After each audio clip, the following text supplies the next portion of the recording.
सत्सुरोन्मिलितं येन तस्मै श्रीगुरुवे नमः। नमो ओं विष्णुपादाय कृष्णप्रेष्ठाय भूतले श्रीमते भक्तिवेदान्त स्वामीति नामिने। नमस्ते सारस्वती देवे गौरवाणी प्रचारिणे निर्विशेष शून्यवादी भाष्यात देशतारिणे। जय श्री कृष्ण चैतन्य प्रभु नित्यानंद श्री अद्वैत गदाधर श्रीवासदि गौर भक्त वृंद। हरे कृष्णा कृष्णा कृष्णा हरे हरे, हरे राम राम राम हरे हरे। हरे कृष्णा। ஒரு நாள் சச்சி மாதாவுடைய கனவுல கிருஷ்ண பல்ராம் விக்கிரகம், ஆக்சுவலி சச்சி மாதா வீட்டில் வந்து ஷாலகிராம் ஷீலா இருக்கு. அந்த ஷாலகிராம் விக்கிரகத்துக்கு அப்போ தாமோதர ஷீலா, அதுக்கு என்ன சமையல் பண்ணாலும் அதுக்கு ஆஃபர் பண்ணி தான் பிரசாதமாக தான் எடுத்துக்குவாங்க. ஒரு நாள் சச்சி மாதா கனவுல கிருஷ்ண பல்ராம் வந்தார்.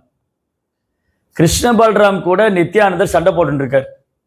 என்ன சண்டை போடுறாருன்னா, கிருஷ்ணர் பலராமருக்கு இங்கே என்ன வேலை கலியுகத்தில், இந்த கலியுகத்தில் வந்து வழிபடப்பட வேண்டும் சைத்தன்ய மகாபிரபு, அவர் தான் இந்த யுகத்துக்கான அவதாரம், அதனால் நீங்கள் இங்கே இருக்காதீங்க, நீங்கள் போங்கோ அப்படின்னு கிருஷ்ணர் பலராமர்கிட்ட சண்டை போட்டுருக்கார் நித்யானந்த பிரபு.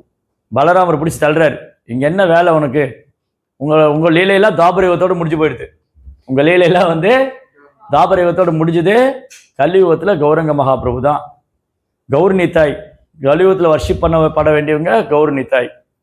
அப்படியே சச்சி மாதா பிரமிச்சு போனாங்க, நான் கண்டது கனவா உண்மையா நினைவா, எப்படி யசோதாமாவுக்கு வந்து அந்த அண்ட சராசரங்களை பகவான் காமிச்சு கொடுத்தாரோ அந்த மாதிரி நித்யானந்தன் வந்து சைதன்ய மகாபிரபு தான் முழு முதல் கடவுள்னு காமிச்சு கொடுத்தாங்க. அது மட்டும் இல்ல, சச்சி மாதா எப்பெல்லாம் ஆஃபர் பண்றாங்களோ, பிரசாத நிவேதனம் பண்றாங்களோ, மகாபிரபு எங்க இருந்தாலும் வந்து ஹானர் பண்ணுவார். அவர் சன்னியாசம் எடுத்துட்டு ஜெகநாதபுரியில் இருந்தாலும் சரி, மகாபிரபு வந்து 3 இடத்துல எப்பவுமே நித்தியமா இருப்பார். ஒன்று வந்து சச்சி மாதா எப்பெல்லாம் ஆஃபரிங் பண்ணுறாங்களோ, சச்சி மாதா எப்பெல்லாம் நிவேதனம் பண்ணுறாங்களோ அங்கே மகாபிரபு வந்துடுவார். அவர் இந்த உலகத்தில் எந்த மூலையில் இருந்தாலும் சச்சி மாதா ஆஃபரிங் பண்ணும்போது, நிவேதனம் பண்ணும்போது பகவான் சைதன்யர் நேரடியாக வந்து பிரசாதம் எடுத்துட்டுருவார். நித்யானந்த பிரபு எங்கே டான்ஸ் பண்ணுறாரோ அங்கே மகாபிரபு வந்துடுவார். நித்யானந்த பிரபு எங்கே நடனம் ஆடுறாரோ அங்கே சைத்தன்ய மகாபிரபு இருப்பார். எப்பெல்லாம் நித்யானந்த பிரபு நடனம் ஆடுறாரோ அந்த இடத்துல வந்துடுவார். அதே மாதிரி ஸ்ரீவாஸ் தாக்கூரா வீட்டில் நாம சங்கீர்த்தனம் நடக்கும்போது, அப்போ இந்த 3 இடத்துலையும் வந்து மகாபிரபு எப்பவுமே இருப்பார், நித்தியமாக வாசம் பண்ணுவார். அதனால மகாபிரபுடைய கருணை, நித்யானந்த பிரபு மனதில் நினைச்சா மகாபிரபு அங்கே வந்துடுவார். அவர் நடனம் பாடும்போது மகாபிரபு அங்கே வந்துடுவார். ஒரு நாள் வந்து இப்போ மகாபிரபு வந்து நாம சங்கீர்த்தலையிலே தொடங்கினார். நவதீப்பில் எல்லா பக்தர்களும் சேர்ந்து நாம சங்கீர்த்தனம், சைத்தன்ய மகாபிரபு, நித்யானந்த பிரபு, அத்வைதர், கதாதர் எல்லாம் ஒன்று சேர்ந்துட்டு மகாபிரபு கையை போயிட்டு வந்ததுக்கப்புறம் ஸ்ரீவாஸ் தாக்கூரா வீட்டில் நித்தியமாக நாம சங்கீர்த்தனம் நடக்கும். அப்போது ஒரு நாள் வந்து ஸ்ரீவாஸ் தாக்கூரா ரொம்ப சின்சியராக ப்ரேயர் பண்ணுறார். அவங்க வீட்டில் வந்து வராகமூர்த்தி இருக்குது. நீங்கள் ஸ்ரீவாஸ் சங்கம் போனீங்கன்னா ஸ்ரீவாஸ் தாக்கூர் வர்ஷிப் பண்ண டெய்ட்டிக்கு பின்னாடி, அந்த ஆல்டருக்கு பின்னாடி கொஞ்சம் உள்ளே போனால் ஒரு வராகமூர்த்தி, நரசிம்மமூர்த்தியோட டெய்ட்டி இருக்கும். ஸ்ரீவாஸ் தாக்கூர் வர்ஷிப் பண்ண டெய்ட்டி தர்ஷன் பண்ணியிருக்கீங்களா? அங்கே ஒரு நரசிம்மர் விக்கிரகம் இருக்குது. அது வந்து ஸ்ரீவாஸ் தாக்கூர் வர்ஷிப் பண்ண டெய்ட்டி. அவர் ரொம்ப சின்சியராக ப்ரேயர் பண்ணுறார். அப்போ சைத்தன்ய மகாபிரபு வர்றார். சைத்தன்ய மகாபிரபு வந்த உடனே ஸ்ரீவாஸ் தாக்கூரை வந்து ரொம்ப சின்சியராக ப்ரேயர் பண்ணிட்டு இருக்கார். அப்போ மகாபிரபு கேட்குறாரு, ஸ்ரீவாஸ் என்ன ப்ரேயர் பண்ணுறீங்க? அப்போ ஸ்ரீவாஸ் சொல்கிறாரு, மகாபிரபு எனக்கு ரொம்ப பயமாக இருக்குது, ஏன்னா இந்த சாந்த் காசி வந்து எப்போ என்ன செய்வார்னு தெரியாது. திடீர்னு நேற்று வந்து என்ன பண்ணாங்க, ஒரு 10-20 சோல்ஜர் வந்தாங்க, சிப்பாய்கள்லாம் வந்து ரொம்ப மோசமாக நடந்துக்கிட்டாங்க, மிருதங்கள்லாம் உடச்சி வச்சுட்டாங்க. மிருதங்கள்லாம் உடச்சி வச்சுட்டு நீங்கள் நாம சங்கீர்த்தனம் பண்ணக்கூடாது, நீ நாம சங்கீர்த்தனம் பண்ணால் உங்களை எல்லாம் பிடிச்சி ஜெயிலில் போட்டுருவேன், உங்களை சித்திரவதை பண்ணுவேன் அப்படின்னு வார்ன் பண்ணிட்டு போனார். நாம சங்கீர்த்தனம் பண்ணக்கூடாதுன்னு சொல்லிட்டு எனக்கு ரொம்ப பயமாக இருக்குது, பக்தரெல்லாம் வந்து என்ன ஆக போகிறாங்களோ, இவர் ஏதாவது வந்து சித்திரவதை பண்ணிடுவாரோ அப்படின்னு இவர் பிரார்த்தனை பண்ணுறார். அப்போ மகாபிரபு சொன்னார், ஸ்ரீவாஸ் நான் இருக்கேன், நீ ஏன் பயந்துக்கிறேன்னு, நான் இருக்கும்போது உனக்கு என்ன பயம், நீ எதுக்கு இவ்வளோ தூரம் இப்போ நீ பயந்துக்கணும்? அவசியம் இல்லையே, உனக்கு பயமே தேவையில்லை, நான் இருக்கேன். எந்த காஜி வந்து கீர்த்தனத்தை நிப்பாட்டாரு பார்க்கலாம், எந்த காஜி வந்து கீர்த்தனத்தை ஸ்டாப் பண்ணுறாரு பார்க்கலாம். அந்த சாந்த் காசி வரட்டும், அவருடைய ஒட்டகங்கள்லாம் வரட்டும், குதிரைகள் வரட்டும், சிப்பாய்கள் வரட்டும், நான் எல்லாரையும் சாண்டிங் பண்ண வைப்பேன். நான் எல்லாத்தையும் சாண்ட் பண்ண வைப்பேன். ஹரே கிருஷ்ணா கிருஷ்ணா கிருஷ்ணா ஹரே ஹரே, ஹரே ராம ராம ராம ஹரே ஹரே. அப்போ உனக்கு நம்பிக்கை இல்லையா? ஒருவேளை உனக்கு எம்எல் நம்பிக்கை இல்லையா? இது நடக்குமா? காஜி வந்து சேன் பண்ணுவாரா? அவரை மகாபுரு நாள் பண்ண வைக்க முடியுமா? இந்த குதிரைகள் எல்லாம் சேன் பண்ண வைக்க முடியுமா? ஒட்டகத்தை சேன் பண்ண வைக்க முடியுமா? உனக்கு எம்எல்ஏ சந்தேகமா இருக்கா அப்படின்னு சொல்லிட்டு அந்த ஸ்ரீவாஸ்தவர் வீட்டில் ஒரு சின்ன பொண்ணு இருக்கும், நாராயணின்னு பேர். 5 வயசு குழந்தை, சின்ன குழந்தை தான். அந்த நாராயணி கூப்பிடுவார், நாராயணி இங்க வா, நாராயணி. அந்த குழந்தை ஓடி வரும். ஓடி வந்தோடனே நாராயணி பார்த்து, நீ ஹரே கிருஷ்ணா சொல்லுங்க, நீ சாண்டிங் பண்ணு. மகாபிரபு சொன்ன உடனே அந்த குழந்தை கிருஷ்ணா கிருஷ்ணா கிருஷ்ணா கிருஷ்ணன் அப்படி அழுது கண்ணுலாம் கண்ணீர் வந்து தரையில உருண்டு பரண்டு மயங்கி விழுந்து. 5 வயசு குழந்தை. 5 வயசு குழந்தைக்கு மகாபிரபு கூப்பிட்டு சொன்ன உடனே, மகாபிரபு சாண்டிங் பண்ணு, நாமும் சொல்லுன்னு சொன்ன உடனே அந்த குழந்தை கிருஷ்ணன் மேல பிரேமம் வந்துடும். ஸ்ரீவாசாகர் ஓடி வந்து மகாபிரபு பாதங்களை பிடிச்சுருவார், தாமரை பாதங்களை பிடிச்சின்னு, மகாபிரபு எனக்கு ஒரு சந்தேகம் இல்லை, நீங்க நினைச்சா காஜி என்ன, நீங்க யார் வேணா உங்களால விடுவிக்க முடியும் அப்படின்னு அவர் சமாதானம் ஆகிடுவார். அப்போ மகாபிரபு சொல்லுவார், இன்னைக்கு சாயந்தரம் ஒரு பெரிய கீர்த்தனை பண்ணுவோம், இங்கேருந்து காஜி வீட்டுக்கு போகலாம். நீங்கள் நவதீப்பில் பார்த்தீங்கன்னா ஸ்ரீவாஸ் சங்கத்திலேருந்து சான்காசியோட அந்த சமாதி ஒன்று இருக்கும். கிட்டத்தட்ட ஒரு 1.5 கிலோமீட்டர் 2 கிலோமீட்டர் ட்ராவலிங் டைம் வரும். ஒரு பெரிய ப்ரொசஷனே போகணும், ஒரு பெரிய ஊர்வலம் ஏற்பாடு பண்ணுங்க. ஆயிரக்கணக்கான பக்தர்கள் கர்த்தால் மிருதங்களை எடுத்துட்டு தீப்பாந்தெல்லாம் எடுத்துட்டு போகிறோம். எந்த காஜி வந்து கீர்த்தனை நிப்பாட்டுறான்னு நான் பார்க்குறேன், யார் வந்து கீர்த்தனை நிப்பாட்டுறா, என்ன நடக்குது பார்க்கலாம் அப்படின்னு சொல்லிட்டு பெரிய ஒரு நாம சங்கீர்த்தனம். இந்த மாதிரி மகாபிரபு வந்து கட்டளை போட்டிருக்காரு, எல்லாரும் சாயந்தரம் கீர்த்தனம் பாடிட்டு போறோன்னதும் ஆயிரக்கணக்கான பக்தர்கள் ரொம்ப உற்சாகமா ஆனந்தமா கர்த்தால் மிருதங்களை எடுத்துட்டு தீப்பந்தங்களை எடுத்துட்டு அப்படியே நெருப்பா வராங்க. எல்லாம் தரையில காலே முட்டில் எல்லாம் துள்ளி குதிச்சுறாங்க கீர்த்தனம் பாடிட்டு. அந்த கீர்த்தனம் வந்து விண்ணை பழந்துதான் இந்த நாம சங்கீர்த்தனம். அப்படி இந்த தேவலோகங்களை கடந்து வைகுந்த லோகம் வரை கட்டியது நாம சங்கீர்த்தனம். அப்படி வந்து மகாபிரபு நித்யானந்த பிரபு, அத்வைதர், கதாதர், ஸ்ரீவாஸ், ஹரிதாஸ், முகுந்தா, முராரி, எல்லா வைணவர்கள், அப்படியே அந்த வைணவ குழாக்கள், அந்த குழுக்கள், அந்த நித்யானந்த பிரபு அவங்க சகாக்கள், எப்படிலாம் பார்த்தா ஒரு பெரிய லட்சக்கணக்கா, அது அன்லிமிட்டட்ங்கிறாரு கிருஷ்ணாஸ் கவராஜ். அது எண்ணியெல்லாம் சொல்ல முடியாது எவ்வளவு பேர் இருந்தாங்கன்னு, கணக்குலயே இல்லை, அளவிட முடியாத அளவு கீர்த்தனம். அப்படி பாடிட்டு காஜி வீட்டுக்கு போனாங்க. எல்லாம் கீர்த்தனை பாடிட்டு பக்தர்கள்லாம் சேர்ந்து மகாபிரபு தலைமையில் எல்லாம் சாந்த்காஜி வீட்டுக்கு போகிறாங்க. சாந்த்காஜி வீட்டிலேருந்து வெளியிலே வரல, பயந்து போய் உட்காந்துட்டு இருக்காரு. சாந்த்காஜி வந்து வெளியிலே வராமல் பயந்து போய் உட்காந்துட்டு இருக்காரு. அப்போ மகாபிரபு கூப்பிட்றாரு, காஜி கூப்பிடுங்க, ஏன் வெளியே வரமாட்டேங்கிறாரு, உங்கள் கவர்னரை கூப்பிடுங்க, இந்த மாதிரி நிமாய் வந்திருக்காரு சொல்லுங்க. அப்போ அவர் வெளியில் வரல, கொஞ்சம் அப்படியே பயந்து வர்றாரு.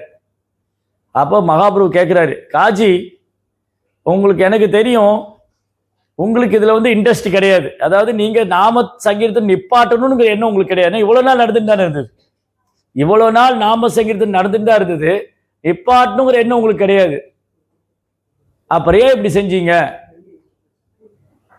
அதாவது சான்காசி வந்து மகாபிரபு மாமான்னு கூப்பிடுவார். ஏன்னா சான்காசியும் நீலாம்பர சக்கரவர்த்தி சைதன்யம் அப்படி தாத்தா இருக்கார் இல்லையா, 2 பேரும் ஒரு ஃப்ரெண்ட்ஸு. அப்பெல்லாம் வந்து பெங்காலில் வந்து இந்து முஸ்லீம் எல்லாம் ரொம்ப ரிலேஷன், சொந்தக்காரங்களும் நண்பர்களாக இருந்தாங்க. அதனால சான்காசி வந்து கிருஷ்ணர் சைதன்ய மகாபிரபு மாமான்னு சொல்லுவார். மாமா நீங்கள் ஏன் கீர்த்தனை நிப்பாட்டினீங்க, உங்களுக்கு இன்ட்ரெஸ்ட் இல்லைன்னு எனக்கு தெரியும், நீங்கள் இது பண்ண மாட்டீங்கன்னு தெரியும், இப்போ யார் சொல்லி பண்ணீங்கன்னு. அப்போ காஜி சொன்னார், மருமகனே, அவர் மகாபிரபு மருமகனேன்னு கூப்பிட்டாரு. எனக்கு நிப்பாட்டணுங்கிற எண்ணம்லாம் இல்லை, ஆனால் உங்கள் ஆட்கள் தான் வந்து சொன்னாங்க, பிராமணர்கள்லாம் வந்து சொன்னாங்க, இந்த ஸ்ரீவாஸ் தாக்கூர் வீட்டில் தேவையில்லாமல் கத்தி கூச்சல் போட்டுக்கிட்டே இருக்காங்க எப்போ பாரு, ஹரே கிருஷ்ணா கிருஷ்ண கிருஷ்ணா ஹரே ஹரே, ஹரே ராமா ராம ராம ஹரே ஹரே. இந்த மந்திரத்தை வந்து மெதுவாக சொல்லணும், மனசுக்குள்ளே சொல்லணும், மந்திரத்தை வந்து மகா மந்திரத்தை இந்த நிம்மாய் வந்து ஒரு பாகுபாடு இல்லாமல் எல்லாரும் ஜெபிக்க வச்சுட்டு இருக்காரு. எல்லாரும் கீர்த்தனை பாடுறாங்க. ஒரு ரூல்ஸ் அண்ட் ரெகுலேஷன் கிடையாது. யார் வேணாலும் பாடலாம், எப்போ வேணாலும் பாடலாம். ராத்திரி பகலாக உட்காந்து 24 மணி கத்திட்டு கிடக்காங்க. இதை ஸ்டாப் பண்ணுங்க, எங்களுக்கு ஒரே டிஸ்டர்பன்ஸாக இருக்கு. எப்பவுமே அசுரகுணம் படித்தவங்களுக்கு நாம சங்கீர்த்தம் தொந்தரவாக தான் இருக்கு. கன்ஃபார்ம் அது டிஸ்டர்பன்ஸாக இருக்கு. இந்த நிப்பாட்டுங்க. இந்த ஃபோன் இல்லை, காஜி சேனல் சொன்னேன். சாரி, நான் காஜி சேனல் சொல்லிட்டு இருந்தேன். காஜி சொன்னாரு. அது காஜிட்ட போய் அந்த பிராமணர்லாம் சொல்லியிருக்காங்க. என்ன சொல்லியிருக்காங்க? இதை முதல்ல நிப்பாட்டுங்க, ஒரே தொந்தரவா இருக்கு. இது மகாவிஷ்ணுவுக்கே பொறுக்காது. அவர் பார்க்கறதுல பள்ளி கொண்டு இருக்காரு. இந்த மாதிரி கத்தி கூச்சல் போட்டு அவர் தூக்கத்தை கெடுத்து அவர் எல்லாத்தையும் வந்து பூமியை அழிச்சிடுவார் போல இருக்கு. அதில் ஸ்டாப் பண்ணுங்க. இப்படி உங்க பிராமணர்கள் தான் வந்து சொன்னாங்க. அது இல்லாமல் சில முஸ்லீம்ஸும் வந்து சொன்னாங்க. இந்த யவுனர்கள்லாம் போய் என்ன சொல்லியிருக்காங்க? இந்த சீவாசாகுரா வீட்டில் எப்போ பாரு ஹரே கிருஷ்ணா மந்திரம் பாடிட்டே இருக்காங்க. நாங்களும் தூக்கத்தில் ஹரே கிருஷ்ணா ஹரே கிருஷ்ணான்னு சொல்லிட்டு இருக்கோம். எங்களை அறியாமலே எங்களை ஹரே கிருஷ்ணா வாயில வருது. நாங்கள் இந்து கடவுள் பேரை சொல்கிறோம். எங்களுக்கு ஒரே டிஸ்டர்பன்ஸாக இருக்கு. இந்த மாதிரி எல்லாம் சொன்னாலும் அதான் நிப்பாட்டினேன். அது தப்பு தான். என்ன பண்ணுறது? எல்லாரும் வந்து சொன்னாங்களே, நான் அதை கேட்டு தான் ஆகணும். சரி, நீங்கள் கீர்த்தனை நிப்பாட்டினீங்க, ஏன் உங்கள் முகம்லாம் ஒரு பயமாக இருக்குது? முகம்லாம் பயந்து முகத்துலலாம் முத்து முத்தாக வேர்வை, உடம்பெல்லாம் நடுங்குது. அப்போ சொன்னால் நீங்கள் கொஞ்சம் தனியாக வரீங்களா, உங்கள்கிட்ட பேசணும்னு சொன்னேன். மகாபிரபுகிட்ட சான்காசி கொஞ்சம் தனியாக வாங்க, உங்கள்கிட்ட பேசணும். இல்லை இவங்க எல்லாமே என்னுடைய நெருக்கமான பக்தர்கள் தான், ஒன்றும் பிரச்சனை இங்கேயே சொல்லுங்க. நேற்று ராத்திரி வந்து நான் அந்த முந்தின நாள் நாமசங்கீர்த்தனை நிப்பாட்ட சொல்லிட்டு வந்துட்டேன். நேற்று ராத்திரி நான் தூங்கிட்டு இருக்கும்போது திடீர்னு ஒரு சிங்கம் என் மேலே பாஞ்சுது. ஒரு சிங்கம் என் மேலே பாஞ்சுது. அது பாதி மனுஷனாக இருந்தது. முகம்லாம் சிங்கம் மாதிரி இருந்தது, உடம்பெல்லாம் மனுஷன் மாதிரி இருந்தது. அது என் மேலே பாஞ்சு என் மார்பில் வந்து நகத்தை பதிச்சுது. அந்த சிங்கம் வந்து என் மார்பில் நகத்தை பதிச்சு, அடே காஜி, உனக்கு என்ன துணிச்சல் இருந்தா நீ கீர்த்தனை நிப்பாட்டுவ, உன்னை கொன்னுடுவேன். உன்னை ஏன் இப்போ கொல்லாம விடுறேன்? நீ பக்தர்களை ஒன்றும் தொந்தரவு பண்ணல, நீ சும்மா கீர்த்தனை தான் நிப்பாட்டின்னு வந்திருக்க. ஏதாவது பக்தர்களை தொந்தரவு பண்ணியிருந்தா உன் இதயத்தை ரெண்டா பிளந்துருவேன்னு அப்படின்னு நகத்தை பதிச்சிடுது. இந்த காஜி வந்து குர்தாவை கழட்டி காமிச்சா அந்த நரசிம்மருடைய நகங்கள்லாம் பதிஞ்சிருக்கு. அதனால நான் பயந்து போயிட்டேன். நான் சொன்னேன், இல்லை நான் இன்னும் ஒன்றும் செய்ய மாட்டேன், நான் ஒரு நாள் நாமசங்கீர்த்தத்துக்கு தடை பண்ண மாட்டேன்னு சொல்லிட்டேன். அப்போ பகவான் சொல்லுவார், நரசிம்மதேவர் தான் வந்திருக்காருன்னு. அவர் புரிஞ்சுட்டார் காஜி. நான் வந்து பகவானுடைய கீர்த்தனத்தை தடை பண்ணினேன், பகவானே வந்துட்டார். இன்னும் அதுவும் ஒரு நாள் செய்ய மாட்டேன். அப்புறம் காஜி கேட்பார், நிமாய், நீங்கள் இவ்வளோ நாமசங்கீர்த்தம்லாம் பண்ணுறீங்க, ஏன் வந்து நீங்கள் யாகத்தில் மிருகத்தை பலியிடுறீங்க? யாகத்தில் மிருகத்தை பலியிடக்கூடாது. அப்போ ரெண்டு பேரும் கொஞ்ச நேரம் பேசிக்குவாங்க. நிமாயும் காஜியும் பேசுவாங்க. நிமாய் கேட்பார், நீங்கள் ஏன் வந்து அசைவ உணவு சாப்பிட்றீங்க? அது சாஸ்திரத்திலையும் சொல்லலையே. யார் எந்த சாஸ்திரத்தையும் சொல்லலை ஒரு உயிரை கொண்டு சாப்பிடணும்னு. அப்போ காஜி ஒத்துக்குவார், ஆமாம்மா, குரானில் கூட வந்து உனக்கு உணவாக வந்து அல்லாஹ் வந்து தானியங்களையும் பருப்பு வகைகளையும் படிச்சிருக்காருன்னு தான் சொல்லியிருக்கு. ஒரு உயிரை கொண்டு சாப்பிடணும்னு சொல்லலை. அது உண்மையான முஸ்லீம் வந்து ஒரு உயிரை கொண்டு சாப்பிட மாட்டார், அதை நான் ஒத்துன்றேன். அப்புறம் தான் சாந்த் காஜி கேட்பார், நீங்கள் ஏன் யாகத்தில் மிருகத்தை பலியிடுறீங்க? அப்போ மகாபுரு சொல்லுவார், அது ஒரு காலத்தில் இருந்தது, இப்போ அதெல்லாம் இல்லை. கலியுகத்தில் வந்து யாகத்தில் மிருகத்தை பலியிடுறது தடை செய்யப்பட்டிருக்கு, அதனால அது ரெக்கமெண்டேஷன் இல்லை. இப்படியெல்லாம் பேசிகிட்டே இருப்பாங்க. தென் வந்து சாந்த் காசி வந்து நிமாயிட்ட சொல்லுவார் மகாபிரபுட்ட, மகாபிரபு எனக்கும் கிருஷ்ண பக்தி கொடுங்க, நான் உங்களுக்கு சபதம், நான் வந்து உங்கள்கிட்ட வந்து வாக்கு கொடுக்குறேன், என்னுடைய வம்சத்தில் இல்லை, இப்போ மட்டும் இல்லை, நீ எந்த வம்சத்துலையும் என்னுடைய வம்சத்தில் யாருமே வந்து நாமசங்கீர்த்தத்தை நிறுத்த மாட்டாங்க அப்படின்னு சொல்லி காஜி வந்து மகாபுருட்ட சரண்டர் பண்ணி எனக்கும் பகவானுடைய கிருஷ்ண பிரேமம் கொடுங்க. அப்புறம் மகாபுரு ஆசீர்வாதம் பண்ணி அந்த காஜியும் டிவோட்டியானார். காஜி வந்து நாமசங்கீர்த்தனம் பண்ண ஆரம்பித்தார். ஹரே கிருஷ்ணா கிருஷ்ணா கிருஷ்ணா ஹரே ஹரே, ஹரே ராம் ராம் ராம் ஹரே ஹரே. மகாபுருடைய கருணையால் ஒரு யவன குலத்தை சார்ந்த ஒரு முசல்மான் ராஜா கூட தூய பக்தி கிருஷ்ண பிரேமம் கிடைச்சிது. அதனால் இன்னைக்கு கூட பக்தர்கள்லாம் பரிக்கிரமா போகும்போது சாந்த் காசியோட சமாதிக்கு போவாங்க. இன்னைக்கும் பெங்காலில் நவதீப்பில் யாருமே எந்த முஸ்லீமும் சாந்த் காசியோடைய வம்சத்தில் வந்தவங்க யாருமே கீர்த்தனத்தை தடை பண்ண மாட்டாங்க. அவங்கள கூட டெம்பிளுக்கு வருவாங்க. ஜெகநாத் அங்கே ஜெகநாத் இருக்கார் ராஜாப்பூரில். அந்த நிறைய பேர் ஜெகநாத் வந்து தரிசனம் பண்ணுவாங்க. அது ஒரு தடவை நடந்தது ஒரு லீலை. அங்கே வந்து பூஜாரி சொன்னார், அது வந்து பங்கஜாங்க இப்போ கூட புக்கில் எழுதியிருக்காரு. அந்த ஜெகநாத் பாஸ்ட் டைமில் ஒரு தடவை கிச்சடி ஆஃபர் பண்ணிவிட்டு ஒரு முசல்மானுக்கு கொடுத்துருக்காங்க. அவர் என்ன சொல்லியிருக்காரு, இந்த பிரசாதம் வேணான்னு தூக்கி போட்டான், சாப்பிட மாட்டேன் தூக்கி போட்டார். அன்றைக்கி ராத்திரி வந்து பலராம் வந்து பலன்னு அற விட்டுருக்காரு. அவருக்கு நீ என்ன துணிச்சல் இருந்தால் நீ ஜெகநாத் பிரசாத் தூக்கி போடுவேன். சுபத்ரா சொன்னாலாம் அவளை கொண்டுங்க சும்மா விடாதீங்கன்னு. இவர் அடுத்த நாள் கோயிலில் வந்து சொல்லியிருக்காரு, நேற்று நான் வந்து பிரசாதம் நீங்கள் கொடுத்தீங்க, நான் வேணான்னு போயிட்டேன். வெள்ளை கலரில் ஒருத்தர் வந்து என்ன அடின்னு அடித்தார். மஞ்சள் கலரில் ஒரு பொண்ணு வந்து அவரை கொண்டுடு சும்மா விடாதுன்னு. கருப்பாக இருக்கிறதா பாவம் அவரை விட்டுடுன்னு சொன்னார். ஜெகநாத் வெள்ளை கருப்பு நேரத்தில் இருப்பார் இல்லையா, ஷாமா, அதே பாவம் அடிக்காதீங்க விட்டுடுங்கன்னு சொன்னார். ஆனால் அந்த வெள்ளை கலர் இருக்கிற ஒரு அடி வாங்கி எனக்கு கண்ணெல்லாம் வீங்கி போச்சுன்னு. அந்த மஞ்சள் கலர் பொண்ணு இருக்காளே சும்மா விடாதான்னு சொன்ன அவனை சும்மா விட்டுடாத. அதனால நான் இல்லை, நீ ஒன்றும் அபராதம் பண்ண மாட்டேன், என்ன துணிச்சல் இருந்தால் நீ பிரசாதத்தை தூக்கி போடுவேன்னு கேட்டாங்க. அன்னிலேருந்து ரெகுலராக அவர் வந்து கோயிலில் வந்து பிரசாதம் வாங்கி சாப்பிட்டுன்னு போகிறான். அந்த மாதிரி பகவானுடைய விக்கிரகம் பகவான் வேறு வேறு இல்லை. பிரதிமா மூர்த்தி நகி துமி சாக்ஷாத் விரஜேந்திர நந்தனா. கிருஷ்ணா நீங்கள் ஒரு கல்லோ மண்ணோ மரமோ சிலையோ அல்ல, நீங்கள் ஸ்வயம் பகவான். அதுலேருந்து காஜி வந்து பியூர் டிவோட்டியான. இன்னைக்கு வரைக்கும் கூட நவதீப்பில் யாருமே நாம சங்கீர்த்தத்தை தடை பண்ண மாட்டாங்க. அந்த ஒரு ப்ராமிஸ் வந்து காட்சி பண்ணியிருக்காரு. சரி, அடுத்தது ஹரிதாஸ் தாக்கூர். ஹரிதாஸ் தாக்கூர் லீலை வந்து ரொம்ப ரொம்ப அற்புதமானது. ஏன்னா நாம ஆச்சாரியர், அவர் நாமத்துக்கு ஆச்சாரி. அந்த பிரம்ம விமோக லீலை நடந்தது இல்லையா, அது என்ன ஆகும்னா கிருஷ்ணா வந்து அகாசுரனை வதம் பண்ணுவார். இது வந்து பிரம்மாவுக்கு டவுட் ஆகிடும், என்னடா அது இந்த குழந்தை போய் இவ்வளோ பெரிய அசுரனை, இந்த அகாசுரன் வந்து தேவர்களுக்கே சவால் விடுறவனாக இருந்திருக்கான், அவனை போய் இந்த கோபால் கொண்டதா சொல்கிறாங்களே, இவர் என்ன முழுமுதற் கடவுளா இல்லையான்னு பிரம்மா பரீட்சை பண்ணிடுவார். பிரம்மா வந்து கிருஷ்ணரை முழுமுதற் கடவுளா இல்லையான்னு பரீட்சை பண்ணார். அப்புறம் பகவான் ப்ரூவ் பண்ணிட்டார். பிரம்மா முன்னாடியே இந்த கன்றுகள், பிரம்மா வந்து கன்றுகளையும் பசுகளையும் கடத்தின்னு போயிடுவார். பசுக்களை கன்றுகளையும் நண்பர்களையும்.